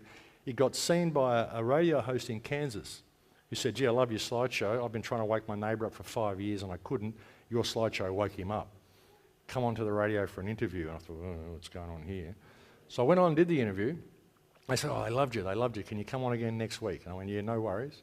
So I did, and he said, well, can you be my regular Wednesday guest? And I said, not a problem. So I did that for a month, and then after that, the radio station said, Max, they love your voice. They love the Australian accent. We want to offer you a show as a radio host. So within 6 weeks of me having this insight, and then sitting there and putting myself in that energetic state, I was a radio host, speaking live radio. You can tune in on your dial, not internet radio, actual live radio that goes right out across America. And I'd never had any idea how to do this before, but I put myself in the emotional state and I didn't try to do anything. It just all came and fell in my lap because reality mirrored it back to me. And then I thought, well, if I give all the information that I do and I give it all for free, then if it's right and I'm on path, I believe that reality will look after me and I'll be where I'm supposed to be. Since then, I've travelled right around the world. It's incredible. I haven't tried to do any of it. It just kind of happens. And I keep travelling, keep meeting people, keep bringing the information out, and it just kind of falls in my lap. Later on in that year, I'd been, actually a couple of years later, I'd been experimenting because someone told me, I talked about this meditation to someone, and someone said, that sounds like a DMT experience. DMT in your brain, we're supposed to have more of this active. And I thought, well, I don't know, but I'll see. I ended up trying some DMT to see what it was like, and went, well, that wasn't a DMT experience. But during that DMT experience, I met what appeared to be this female consciousness, this Earth Mother, that said, look, you've got to come back and talk to me because there's more stuff I need to show you. I thought, well, that's interesting, but I'm not going to do DMT again. I'm not into that. So if I'm ever going to talk to this Earth Mother again, I'll do it properly. I'll do an ayahuasca ceremony. I'll go to Peru and do it properly with a shaman, And all of these people kept offering me ayahuasca ceremonies all around Byron Bay, and I didn't feel comfortable about it. Didn't want to do it, didn't feel comfortable with the people, any of this sort of stuff. And then out of the blue, I got a message on Skype from some guy who says, hey Max, unforeseen circumstances, we've been stuck with a spare ticket to Peru to go to a 10-day ayahuasca retreat. Would you like the ticket? Really, and this happens to be a guy who listens to my show who happens to live 45 minutes from my house. This is an American radio show. This is this guy in Australia who lives 45 minutes from my house, offers me a ticket to Peru for a 10-day ayahuasca retreat. And she'd been calling me all the time, and I'm saying, no, I'm not going to do it unless I can go to Peru and do it with the shaman. And then it just get dropped in my lap. I thought, well, shit, I better go. Otherwise she'll probably come in 3D and kick my butt, So I didn't even have a passport at the time. I hadn't travelled for years, didn't have a passport, had to go get a passport, get organised, went off on this trip to Peru. I left Australia for 10 days. I had a certain amount of money in my pocket. I ended up staying away for 3 months, went right around the world, and came back and I had exactly the same amount of money in my pocket as when I left. I got home and I'm sitting at home.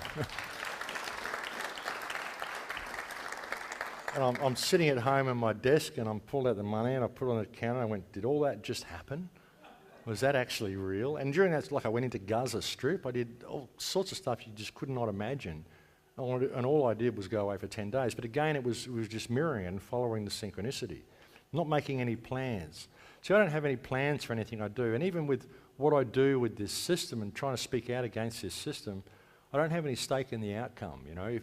If humankind wants to destroy themselves, well, go ahead and destroy yourselves. It's not my conscience. It's nothing to do with me. If that's what the human race wants to do, well, that's what it will do. I just do what I do because I can see we have an enormous amount of potential to actually do something else rather than destroy ourselves. But if this is the best we can do, and if human consciousness isn't going to wake up, then it's probably best if we do destroy ourselves because this isn't very good.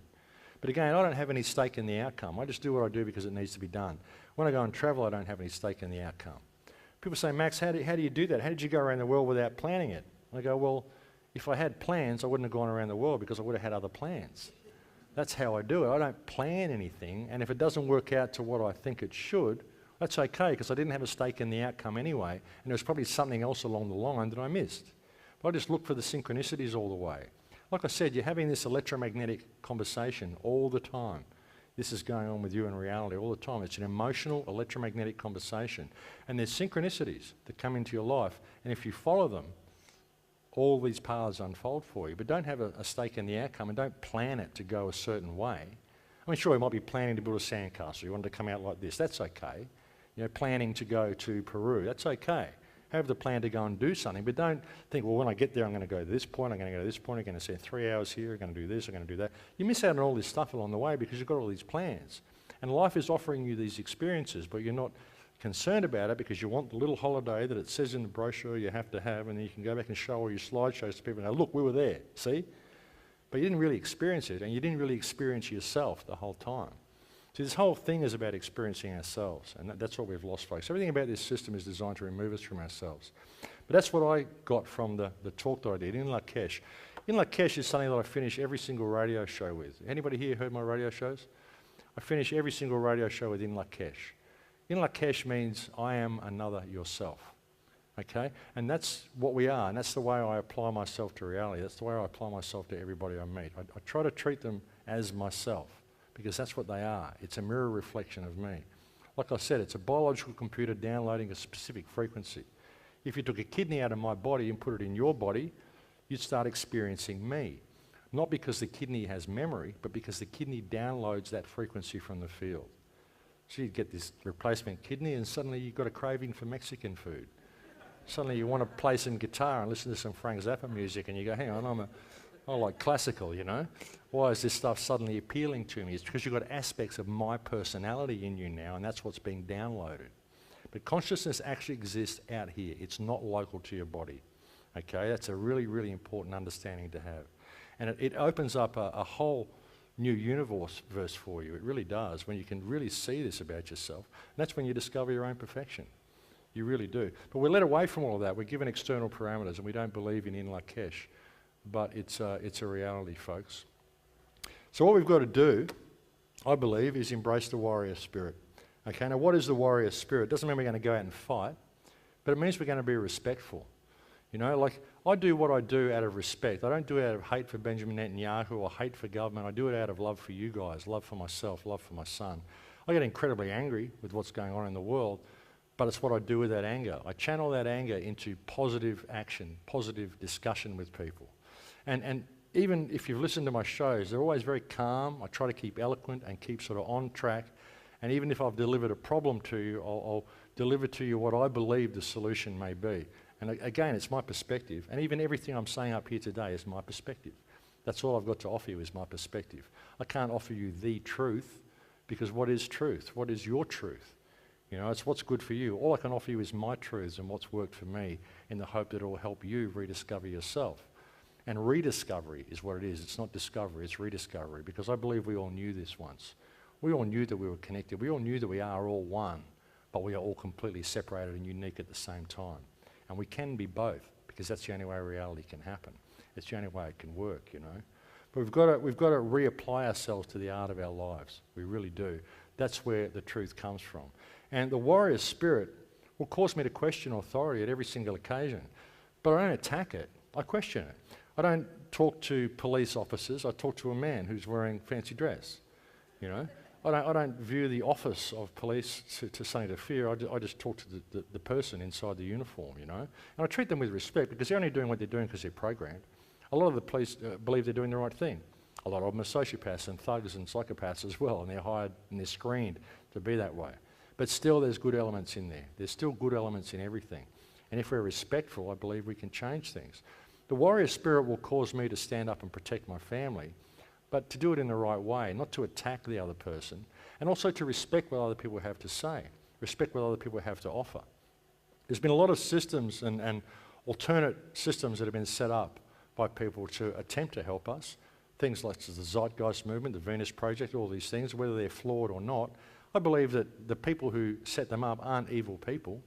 They see there's a problem and they see what their perspective of the solution may be, and they offer it to us, and we look at all these things and we shout it down as a new world order, and we won't discuss any of it. But I think there's probably seeds of gold in all of these. Like in the Venus Project, there's a seed of gold in there. We do need to manage our resources properly. The rest of it, I don't like. Don't want to know about it. It looks like a machine. I don't want to live there. I don't think we need to construct any new system at all.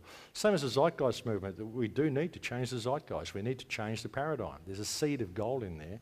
And Peter Joseph and the crew, these are highly left-brain, over-intellectual people. And I say over-intellectual because they really are. It's all over-intellectualised. It really is. There's no soul food in there. It's all left brain thinking. But again, they're offering you the solution that they believe may work. And we shout all of this stuff down. And we can't even use words anymore. I mean, think about it. We can't use a word. Like if I was to say we need to unite everybody to a common purpose. Oh my God, the common purpose movement. He's part of the New World Order. You see, you can't. I say we need to create sustainable societies. Oh my God, sustainable development, he's Agenda 21. It's getting to the stage, they've hijacked all the language, all the good phrases, everything that actually works. Oh, let's create a system around this. It's getting to the point, folks, so we're not even going to be able to communicate rebellion to each other because all the words have been hijacked. We're going to have to communicate in sign language or something like that, you know. We're getting to the point we can't even talk to each other anymore, and that's a real problem, you know, because we're not respecting each other. We're not creating any dialogue, and that's what the warrior spirit would do, you know. There's been a lot of, like over the last couple of hundred years, couple of thousand years, there's been an incredible amount of work done to suppress the divine feminine, to remove the mother spirit from the mothers, and teach women that if they want to be successful in this modern world, they've got to put on shoulder pads and go out and rape the planet the way a man would do. Right? That's called being successful. And this has really squashed the divine feminine, and there's been all sorts of steps to bring it back, giving women the right to vote, all this sort of stuff. Really, does anyone know how that really came about, the right to vote for women? I mean, the Rockefellers did that. Or the right to vote and the right for equal pay and all this sort of stuff. Before that time, women were mothers, they were nurturers, they looked after their children, but no, we want equal rights and the right to pay, which meant that now the Rockefellers and the Rothschilds can tax the whole population. They're only taxing half the population before women's lib, right? They're only taxing half the population. Now they can tax the entire population, and not only that, but they get your children a lot earlier so they can program them to be good little consumers as well. Okay? Women's liberation wasn't women's liberation at all. It was women's introduction to the slavery system that's controlled the men for so long. That's what it was. And now there's all this talk of bringing back the divine feminine, so all the men have to kind of back down and acknowledge the divine feminine. And in the process, a lot of men have turned into these fluffy little things, you know. The New Age movement, fluffy little guys who just, oh no, that's all negative. No. We need the divine masculine as well, folks. We do. We need to have the balance there, divine feminine and masculine, you know.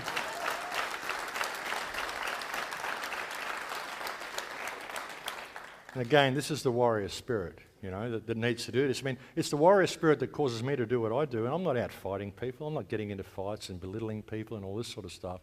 But I question authority, and I act with integrity in what I do, and that's being a warrior. And we've all got the ability to do it. Everybody has, but you've got to rediscover yourself in order for it to happen. Like I said, it isn't that great people do great things, it's that little people don't believe they are capable of great things. But you are. Everybody is. Just the fact that you're here is a great thing.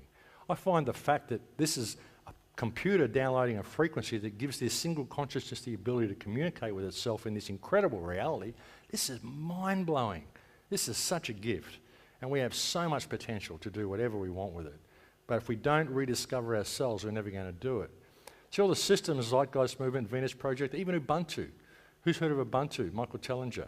I actually like the idea of it. It would be a great thing, but you're not going to get people to do it. You're not going to get people to step out of this system and into that system because it's too alien to them. But if we change our heart space and we change the way we interact with people and we live in Lakesh and act according to moral parameters rather than legal parameters, question any law which causes you to deviate from your moral compass, then we can change the world in a day. We really could. And if we do that and we start applying these understandings to the communities that we live in, we won't have to reconstruct any system. The new system will reconstruct itself around our new consciousness. And we'll end up in the point where we realise that we don't need a system at all.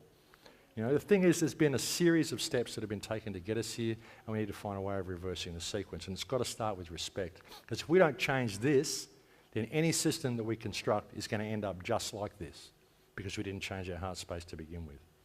You know, and we're looking for saviours all the time, and there is no saviours. There is no gurus. The guru is you, folks. It's a multifaceted reality, and the guru is you. And we've got to bring it all together, bring all the ideas together and find the seeds of gold in there. Because there's seeds of gold in everything. There really is. We do that, folks. We apply ourselves to the world around us. We can create any reality that we want. That's what I want to do with the Full Circle Project. Full Circle Project was something that I tried to launch last year, and I got caught up in Gaza and all sorts of stuff that was going on. It was originally going to be designed to combat the destruction of the Amazon rainforest. I thought that If I could suddenly get a lot of people involved and buy a huge section of threatened Amazon rainforest and basically give it back to the natives, that it would demonstrate to the world just what we can do if we apply ourselves. Since then, the playing field has changed a lot, so I've decided the Full Circle Workshop is going to have to be much broadened. We're not going to save the Amazon by buying sections of it. They've shown us what they're doing in there now. There's actually this project, the Chemistry Gas Project, where they're just basically going in and wiping out tribes that have not even been contacted yet. They're just going in and decimating them. I hope to raise $1 million to buy this section of Huitoto land. The Peruvian government has just spent $75 million advertising the fact that they're going to destroy it. So I don't think my $1 million is going to go very far. And even if I do buy it, they're going in and decimating Amazon rainforest anyway. I found a huge section of Amazon rainforest, about 40,000 hectares, that's been cleared illegally, right out in the middle of the jungle. They do these little roads in from the back villages, and they find a spot that works. They send out the coordinates, and then Chinooks come in and drop bulldozers, and they just clear the whole lot, plant palm oil, and harvest it all, process it all on the site, and use helicopters to get it out. And they're doing that all over the Amazon. So I realise that the Full Circle project has got to encompass a lot more than that. I'm going to try to launch it in earnest next year. There's actually some flyers that have been done by a lovely friend of mine, Louise, who's actually helping me manage the project, who's here today. And please grab a flyer when you leave. But what I'm going to be doing is a series of workshops, perhaps get even some of the speakers here involved. And we're going to go out and try to re-educate people on how to deal with their governments, how to create strong, empowered communities. For those of you who want to create alternate societies and alternate communities, like I said, these can be counterproductive because you're isolating yourself from this society and this community. You know, you've got to look at the problem that caused you to want to go and build an alternate community. If you go and build that alternate community, the problem is still there, and it's getting worse because now you're over in this alternate community and you're not paying attention to it. If you want to build your alternate community, your sustainable society, your permaculture, whatever you want to do, try to find a place that is within this community, maybe just on the edge of town or something, and get the people in town involved. You've got to create ripples in this larger community. We don't need alternate communities. We already have community here. We need to fix this one by paying attention to it and applying ourselves to it. And again, you know, you try to do this without respect for people and it doesn't work. If you're judging each other by pathogens, by social pathogens and economic pathogens, it's not going to work. So you've got to create this electromagnetic field, if you like, yourself, and change the way you interact with people. I've often said, you know, we know people down the road, but we don't know the people next door. Why not? Go get to know them. If you're doing something at home, if you're baking bread, baking biscuits, bake some extra, give them to your neighbours. Get to know them a little bit. Because if you want to wake people up, you've got to become their friends before they'll listen. You go up and tell someone, oh look, the New World Order, the government, the this, the that, the fracking, everything, they just go, oh my God, I'm not going to be like this guy because my life was happy before I knew this shit. You know, I'm not going to be like this guy because I'm going straight into fear. But if you get to know people and become their friends and then just plant little seeds, just suggest things to them. Maybe they will listen to your political views now because you become their friend. But you know, you go up to someone and you say, look, all this stuff's going on, they go, oh my God, and it's a complete challenge to their reality because basically what you're telling them is, look, everything you thought was real up to this point, everything you've done in your life has been completely meaningless. You've been looking at the world from the wrong perspective. It's actually like this and you thought it was like that. And they're going, oh my God. You've just challenged everything they believe to be real. This is hugely confronting to people. So you can't do that. You've got to become their friends and plant seeds and push them towards a doorway that they can walk through themselves. Because real truth has to be realised. It has to be discovered for yourself. There was a moment in your life when you discovered the truth. There's very few people who are born awake. I'm lucky I was one. I was born awake. I woke up when I was 4 anyway. I found out something was terribly wrong. And that changed my life. I could talk about that if you want, but anyway. You've got to become friends with people, folks, and you've got to realise that you're challenging their paradigm by bringing in this information. So you've got to bring it to them in a way that they can discover things for themselves, because real truth has to be realised. My moment of awakening, and that's something as well, like you've got that moment that you had. Perhaps that what woke you up. If you suggest things to people in a way that they can discover that truth for themselves, maybe it will wake them up. Because you've got a responsibility to do so. Just the fact that you're awake means you have a responsibility to help other people rediscover themselves. The way it was for me, I was 4 years old, I was up in the forest with my mother, up in the rainforest, first time I'd ever been there. Walking around in the forest, I'm going, this is great, Mum. This is fantastic. Why do we come and live here? What are we living down in this house in town for? Let's come and live here. She said, oh, we can't live here. I went, why not? She said, because we don't own the land. I went, own the land? What do you mean own the land? She said, oh, well, we have to own the land. I said, who owns the land? And she said, the government owns the land. And I said, how do they get that? How did they get it, you know? And she said, oh, you'll understand when you get older. And I went, no, I don't think I'm ever going to figure this out. And excuse me if I swear, but I did swear. I was 4 years old. I was walking around the backyard with my little teddy bear. I'm walking around, I'm going, Teddy, it's all fucked up.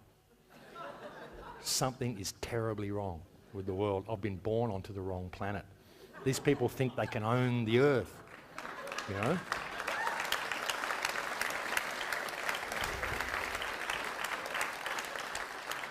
That's the way it was for me. I'll tell you, school was very difficult from that point. When I went to school, I got kicked out of 4 schools, 4 high schools, for arguing with my teachers. I had my own desk outside the principal's office for the last 6 months of school. I was halfway through my 3rd year of high school. I was doing exams, and I was just sitting at the desk outside the principal's office, and I just went, what am I doing here? And I got up and walked out, and I haven't ever been back. People say to me, Max, you're so articulate. You know all this stuff. Where were you educated? And I go, I wasn't.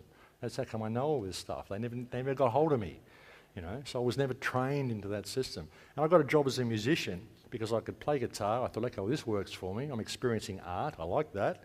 So I live the art of my life, and I'll tour the world as a musician, living on the outside of society, which gave me the ability to research all the stuff that I've been researching. It was a hobby for my whole life.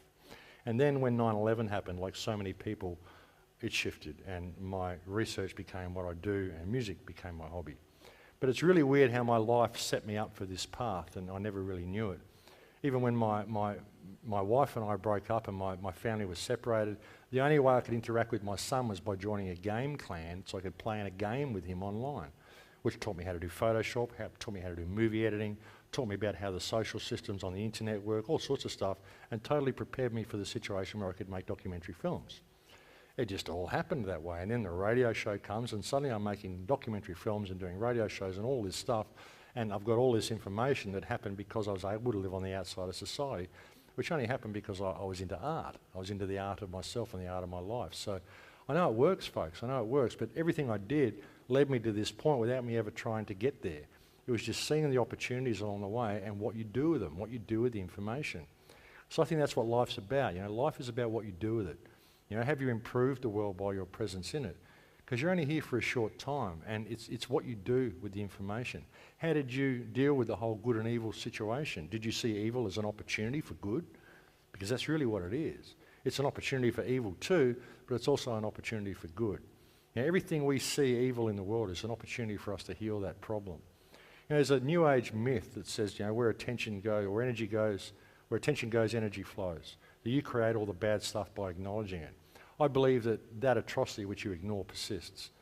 I think that if you put energy into that in the right way, you can heal the problem. I think we could heal all the problems that we face in a day if people simply paid attention. You know, and we don't. So that's a problem. That's us, folks. That's what all this is about. That's us. This is where we're going. I don't think they can hold us back. I think this awakening that we're seeing is necessary. I think everything that they're doing is necessary. Some people even say the Illuminati might be the good guys because they're causing humankind to wake up. Whatever, maybe they are. I don't think so, but maybe they are. But it's all opportunity for us, and I don't think we can be held back. All the negative stuff that's happening in the world is good, because if it wasn't happening, we wouldn't be remembering who we are. I wouldn't be here having this conversation with you right now if we didn't realise what all this was about, and we didn't realise that the evil's there. So the more they put it in our face, it gives us the opportunity to heal it. But we've got to see it as opportunity. All problems are opportunities. Every discovery you have about yourself is an opportunity. If you discover some flaw about yourself, it's an opportunity. The problem is we don't embrace the opportunities. We do bad things that we know are bad. The American Indians call this Wetiko. They claim there's like a white man virus, they call it. It's this psychic pathogen, this psychic parasite that causes white men to do things that they know are really bad for them, but they do them anyway. What for? We're destroying the planet, we know we are, but we do it anyway because we're enslaved to this economic model. So we've got to regain control of the economic model. That's what we've got to do. We do that, folks, and do it with the right attitude, change the world in a day. We really could create whatever reality we want to create. The economic model, folks, that's what happens. Who's heard of the global reset movement? Anyone heard of this? Insidious movement. George Soros wants to reset the money system. Guys want to reset constitutions. They want to reset this, reset that. It's become a buzzword.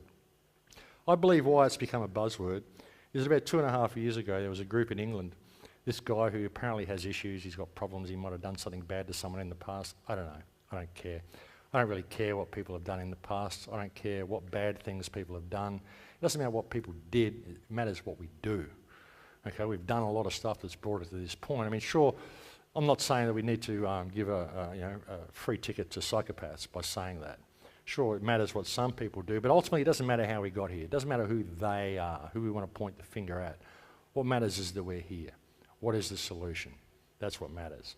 So looking at this guy who apparently did some bad stuff, I don't know, but he had this idea to reset the tax system. He had this concept that if we, see the reason take England as an example, you pay 66.7% of everything you spend is tax. So 67 cents in every dollar is tax. 67 cents in every pound in England is tax, goes to the government. This happens because corporations have got loopholes, they don't pay any tax, basically. That's the way the world runs. Governments are always giving tax breaks to corporations, and so you're the ones who pay for it. If you were to replace that with a 1% tax, put a 1% transaction tax on everything, so that every dollar you spend, 1% of that goes to the Treasury.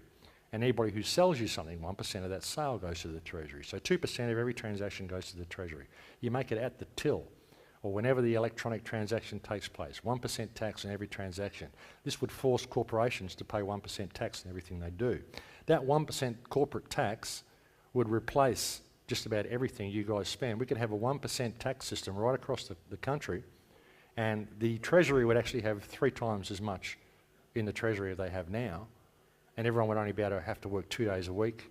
You live a better lifestyle than you got now, so there'd be 100% employment for those people who think employment's important. Great, we get to them as well.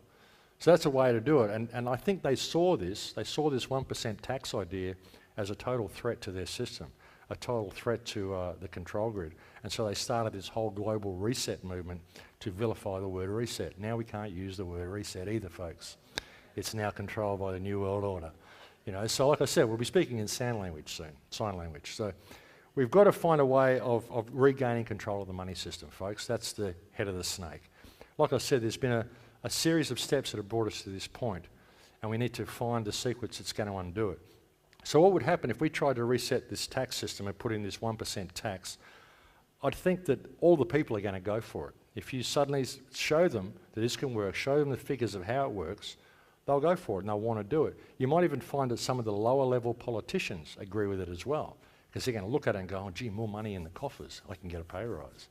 So it appeals to them as well. And will they do it even if we try to implement this? No, I don't think they will. But there's a system in England where you can get 10 people in each parish and they can call for a referendum. If you've got 10 people in each parish say we want a referendum, you put that to the government by law has to call a referendum, and then it goes public and everyone gets to judge or vote whether they want to have a referendum on this issue. And if you look at this and you present it in such a way, okay, 1% tax, so you're going to have more money in your wage, no more income tax, no more sales tax, no more corporate tax, or whatever it is, congestion tax, council tax. They've got so many taxes in England, it's ridiculous. Eliminate all these, replace it all with a 1% tax. You're only going to have to work 2 days a week to have a better lifestyle than you got now. Who's not going to vote for this? Going to create 100% employment. Who's not going to vote for it? Will the government do it? Probably not. But by that time, you've got everybody's attention to the fact that the government's corrupt and that this tax system's corrupt. Because that is the most important resource on the planet, is people's attention. It's finding out how to get their attention. All people care about is money. You try to tell people about chemtrails, fracking, all this stuff, fluoride, whatever, it's all very good and it's all very interesting, but they're too busy running on the treadmill to ever really have time to think about it. So what you've got to do is offer them something which is going to relieve that tension, make them think they're going to have more money in their pockets. Then they might pay attention. And when you've got their attention, you can start addressing some of these major issues. I think that's a good thing, it's a good start, and that could be a way we could do it, look into this 1% tax system. Because if they did do it, it would put the control of the financial system back into the hands of the people. These are one of the things I want to talk about in the Full Circle workshop as well, whether we can do this. But it's opening it all up for dialogue, folks. See, this has been vilified by people. They're saying, oh no, the word reset. Be scared of anything using the word reset. But you can't do that. You've got to look for the seeds of gold. Because I believe there's a lot of people out there that are promoting ideas and putting forth ideas because they see there's a problem and they're offering what they think may work. Now, some of these people may well be controlled opposition. They may well be the psychopaths in disguise, but there may still be a seed of gold in there. And if we use our discernment and we cherry pick and get all these seeds, I think we're going to find that we've got a way out of this. But we've got to have respectful dialogue, you know. We've got to be prepared to talk about all this stuff and bring it all together. You know, we just don't have respect because we don't respect ourselves. That's why I try to go through that conversation about that experience that I had and how it showed me the perfection of myself, because I think that's really important. You know, once you have that and you have that respect for yourself, respect for others comes by default, and that's what will help us find a way out of this. You know, because everyone can see the problem now, they just don't know what the solution is. They don't know what to do. They don't know what to do in their own community to implement positive change. Well, I believe the first thing you've got to do is break down the barriers with your neighbours. You've got to do that. You've got to become friends with people, folks. Don't judge people by all these parameters that we're given. Become friends with them, you know. We do that, and that's the seed of gold. It really is. And look at the financial system. Try to get people to understand how it works. Even suggesting this 1% tax, if you can show them the figures, well, they're going to say, well, hang on, if this works and it frees us from debt slavery, why aren't people doing it? I suppose you can't use the word debt slavery because that'll freak them out. But, you know, if it frees us from debt and it puts more money in my pocket and allows me to run a little bit slower on this treadmill, then it's going to be a beneficial thing, and it's something that will get people's attention. I thought fracking would do it. I really thought fracking would unite the planet. I really would. The threat to our water system that we're seeing, I thought would unite everybody, but it hasn't really done it. So it's because of money. People are too paranoid about money, and even the people that are doing the fracking, I mean, it's a very, very high-paid job. So you can understand why they do it, because they believe there is security and financial gain. You know, there is a certain amount, but not a lot, because the whole money system's fiction anyway. So we know what it is, folks. We know what we've got. This is what we've got, and this is where we're heading. And we've got a lot of problems to deal with. You know, we're creating a world which isn't really that good, folks, but we have the ability to create one that is. You know, if we can embrace ourselves. This guy had it nailed, right? Civil disobedience is not our problem. Our problem is civil obedience. Our problem is that numbers of people all over the world obeyed the dictates of leaders of their governments and have gone to war, and millions have been killed because of disobedience. Our problem is that people are obedient all over the world in the face of poverty and starvation and stupidity and war and cruelty. Our problem is that people are obedient while the jails are full of petty thieves and while the great thieves are running the country. That is our problem. And it's true.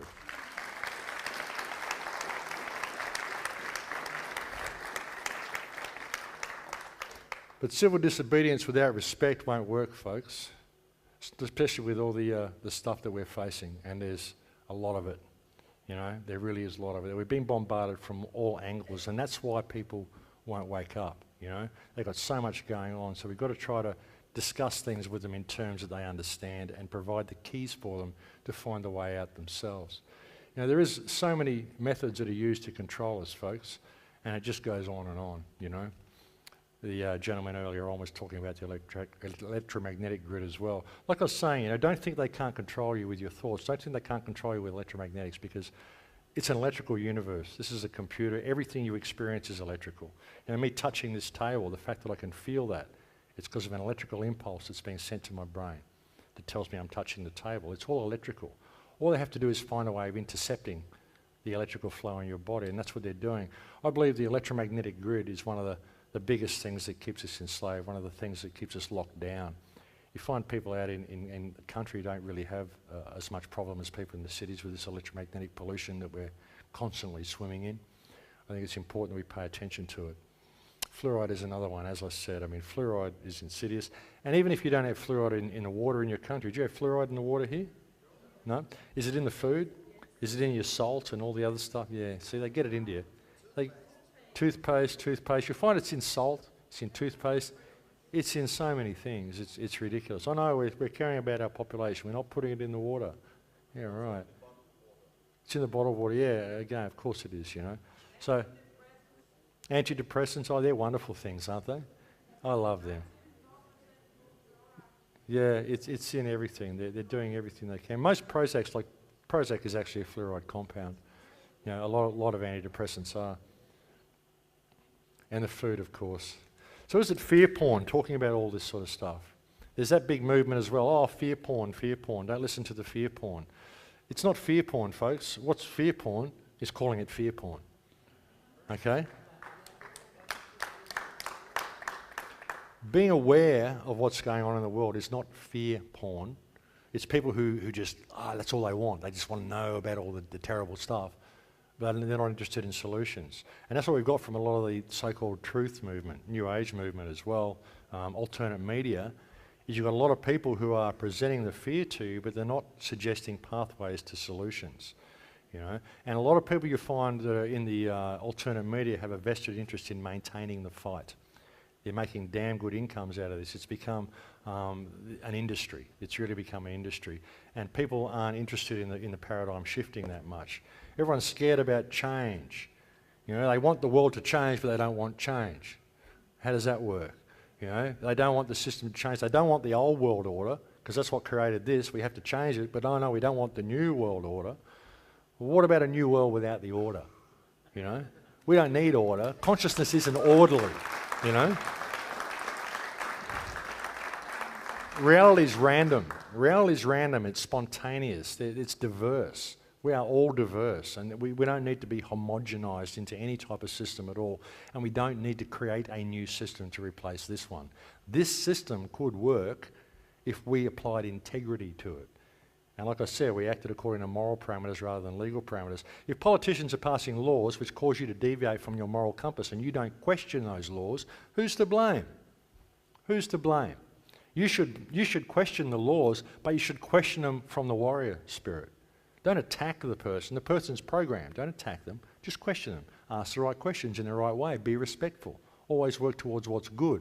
Do what's good from your heart. Do what you're doing out of love, not out of hatred for the legislation. Do it out of love for the population. You know, and don't have a stake in the outcome. You know, that's the way I do it, and it works, folks. It really works, and I believe that's how we can change things. So we've got to bring the light and the dark together, folks. We've got to embrace the shadow, and we've got to face it. We really do. Embrace the warrior spirit. That's how we do it. We can create, whoa, am I going the right way? Yes, I am. Do that. Express the art of your life, folks, as loud as you can. From the hilltops, scream it to the world. Be who you are. Don't police your thoughts, and don't police your expression. Express yourself, you know. But work for something positive. Express yourself in a positive way, you know. Create a better world because you're in it. Now, what is your legacy that you leave behind? Is the world better because you were here? Or is it worse because you were here? Or did you just not participate? You know, because you have to participate. You really do. And there's no good asking the government for help, folks. The legal system, forget it. That's what they're doing to the legal system. So forget that one, okay? Embrace the divine masculine. Embrace the divinity in yourself, and you can face any form of chaos, and you can heal it. I think we're just about to getting close, okay? So that's it, folks. It's wisdom's dare. That's what life is, so dare to be wise in all of this. And I don't know how that picture gets in there. It just seems to get in there with every slideshow that I do, but I think it's true. I just think it's true. So, folks, my name is Max Igan. My website is thecrowhouse.com. Thank you very much.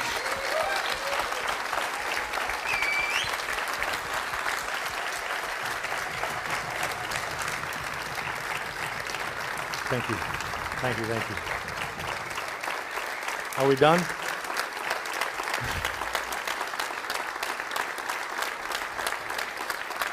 Thank you, thank you. Do we have any questions? Do we have any questions? Actually, before we go, if we've got a couple of minutes, I'd like to show a clip if we could at the end, but that depends on you guys. Let's take the questions first. Okay, I see a hand up there.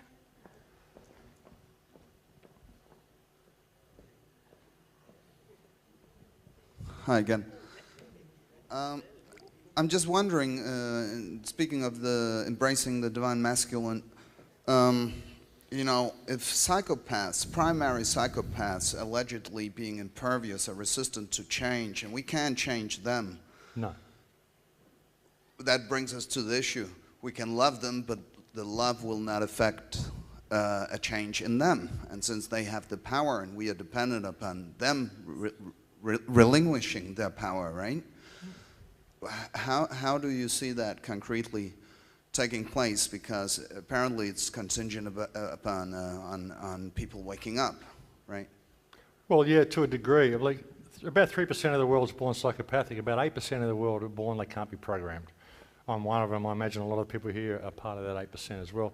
I don't think we need to wake up the entire world. We need to create a groundswell of something people can understand. Waking up to the fact that the money system's corrupt is a good start. I mean, that's something that people can identify with, and it's something that they can get their teeth into and focus on, and it will work because that's their main focus of their lives. But I don't think we need to wake up the entire world.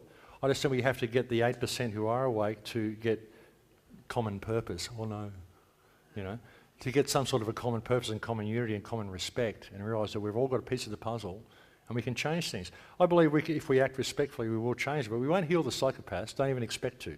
Psychopaths are psychopaths. They just do what they do. I don't even hate them for what they do because psychopaths are born without empathy. They don't think the way we do. It isn't that they purposely go out. I don't think people get up and go, well, I'm going to be really, really evil today. I don't think they do that. They just get up and do what they do. It's just sheep and chess pieces, and they can't understand why we get so upset about it. Benjamin Netanyahu cannot understand why the world is so upset about slaughtering all those children in Gaza. It's just collateral damage. Where's the problem, you know? They can't understand. They can't think the way we do.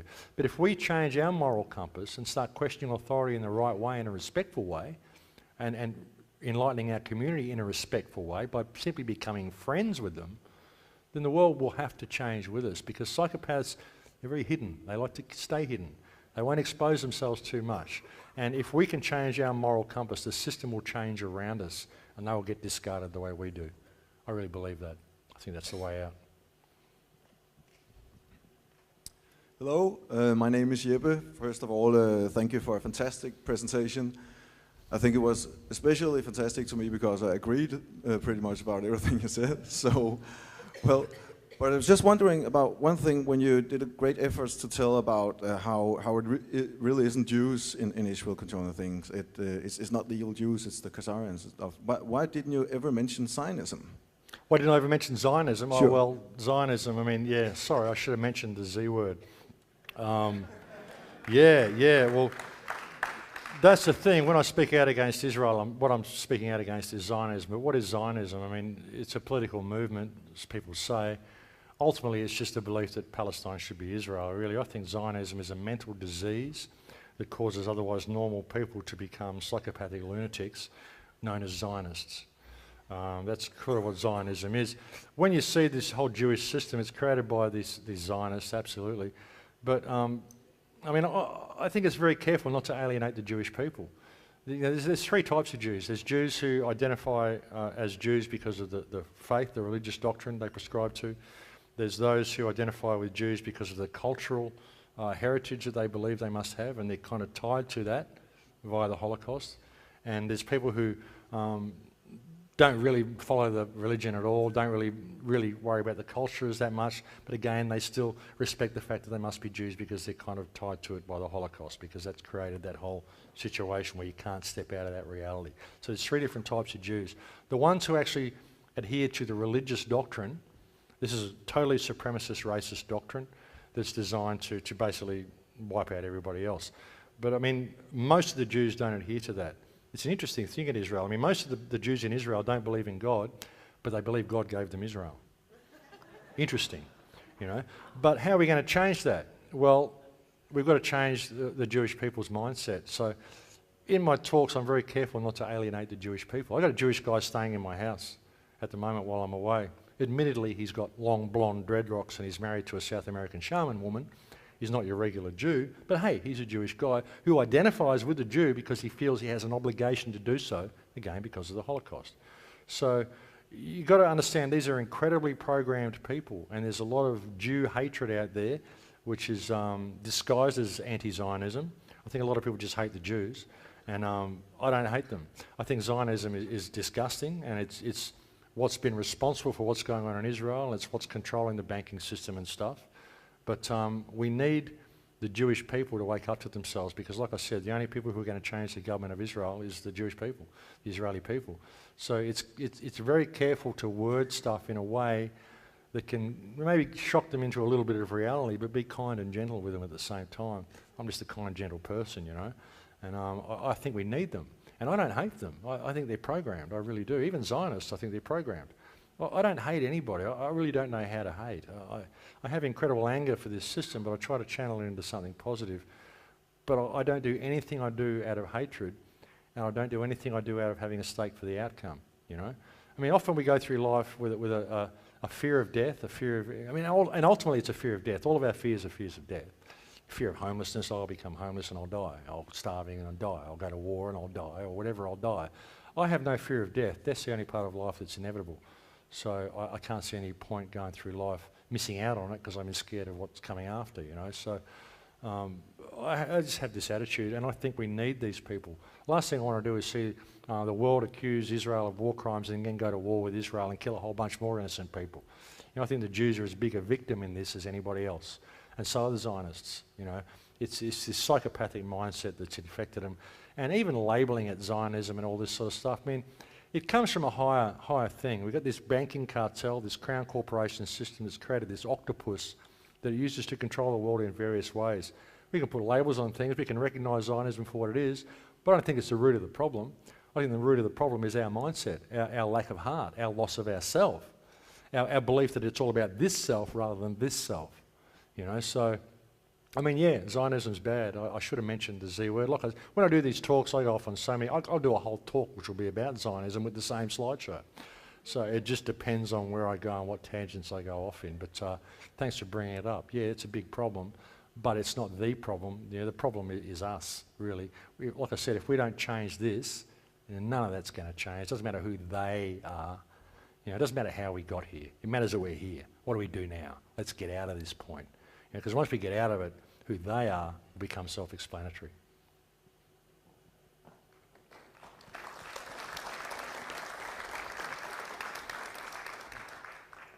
Hello, Max. First of all, thank you for an excellent and extraordinary lecture. My name is Troels Kittel Nørballe, and on behalf of my good friend and myself, I would like to ask you a question about the nature of reality as perceived through DMT, and the nature of reality as perceived through a meditative trance state, or like a naturally induced high. Yeah, what I found in that meditation that I had was you've got 105 higher senses. I found that because they all came online.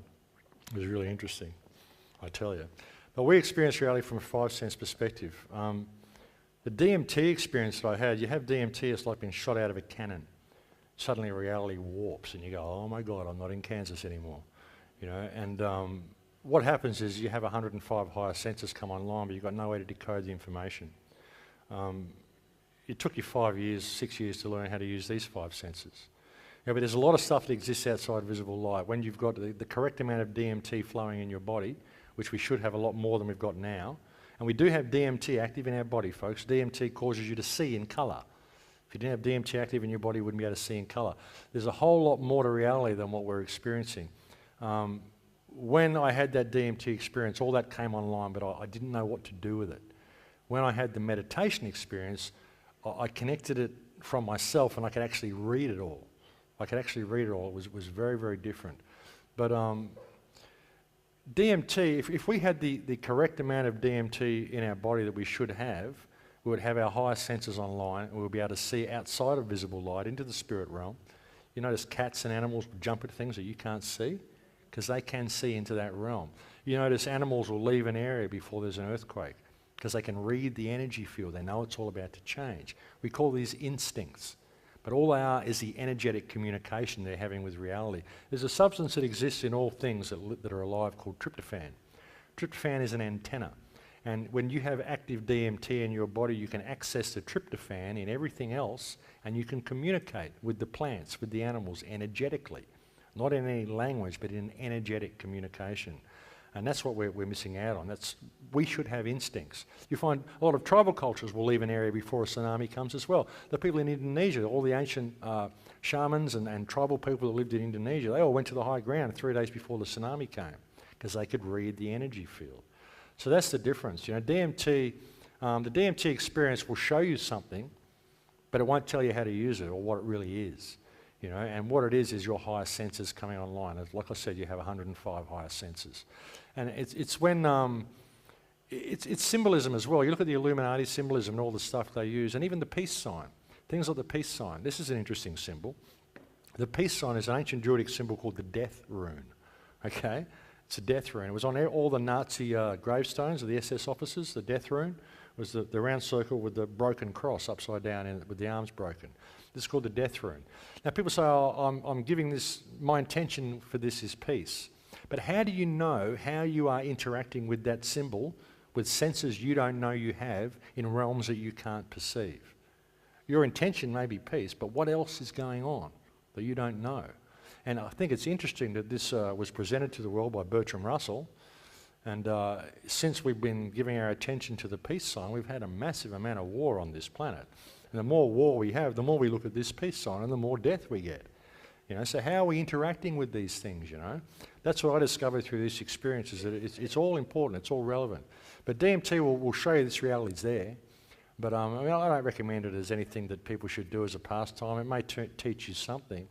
The difference with ayahuasca is that there's a bit of DMT in the ayahuasca brew, but there's actually a guide, the spirit guide of the plant. The carpi vine has a female spirit that lives in the plant, and she will guide you through this realm. And that may sound pretty out there, folks, but it's true. You've got this, your higher senses will come online just enough for you to be able to see that there are other realms, and she will explain parts of yourself to you and parts of what you're experiencing to you. So it's a rather unique experience, but I don't think what I had was a DMT experience. It was like a cosmic download. It was like nothing I could even describe. And what I've explained to you was kind of the elevator version. It's like nothing I could explain. And I only did DMT to try to understand that. But when my higher senses came online, I just went, well, what happened to reality? I'll tell you the first thing that happened when I first smoked DMT, I was sitting out by myself in the grass looking at a tree, and all the grass leaned over towards me and looked at me. And the tree leaned over and looked at me and said, oh, he's awake. Come with us, we want to show you some stuff. And I'm like, no, I'm good. I'm good, you know. But I thought, wow, you know. And then when I came out of it, I'm looking up at the trees and I'm going, wow, great disguise, guys. And you're so patient. You're so patient with us, you know. But it's all there. It's all there for us to access. Everything's there, folks. And I recommend people do ayahuasca. I think it should be mandatory. Last year of high school, everyone should go do ayahuasca, you know.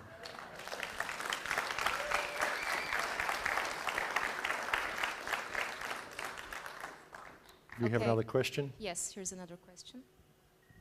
Hello, Max. My name is Victor. Thank you for a great lecture. Where are we?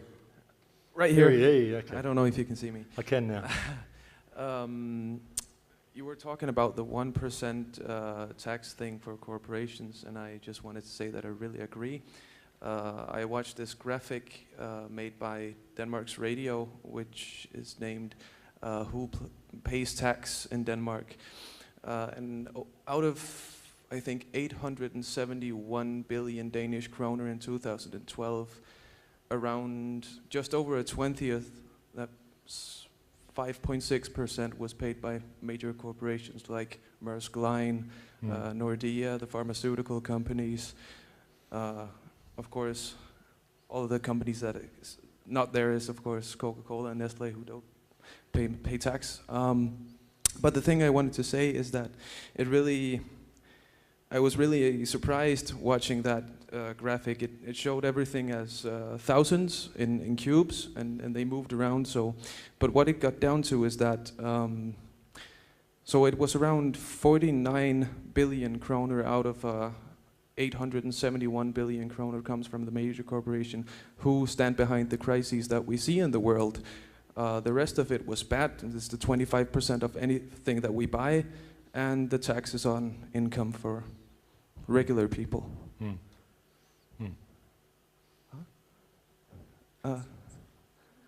Oh yeah, so I just wanted to say that I totally agree with. So it wasn't really a question, but just I think we should apply it like here in Denmark. That was the thing. Yeah. Well, so it can be applied everywhere. That's the thing. I'm inspired. It's the thing. It can be applied everywhere, and like I don't think the governments will do it. They'll see it as too much of a threat.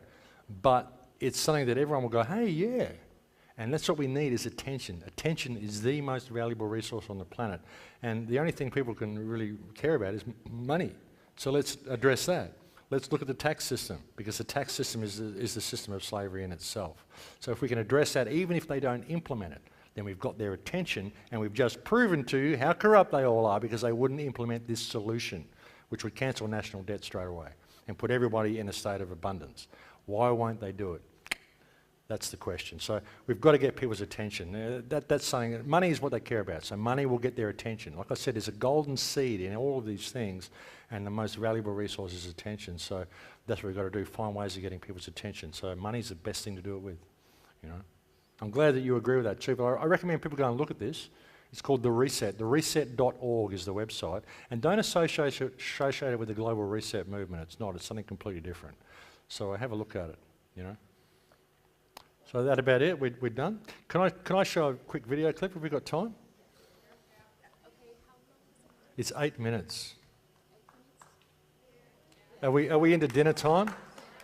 This is actually this is a preview of the my computer's my computer's not plugged in. It's not my computer. So maybe during a break tomorrow, I'm going to be here tomorrow, maybe after the first speaker, for those who want to come in, I'll come in and show you a preview from my new film. Yes, so I want to thank you for this powerful speech and also for being the voice of the people who are there deliberately being muted. Well, and on behalf of everybody, I want to give you a hug. Oh, thank you, darling. Thank you, darling. This is what I love about this job, folks. I get to hug so many beautiful women.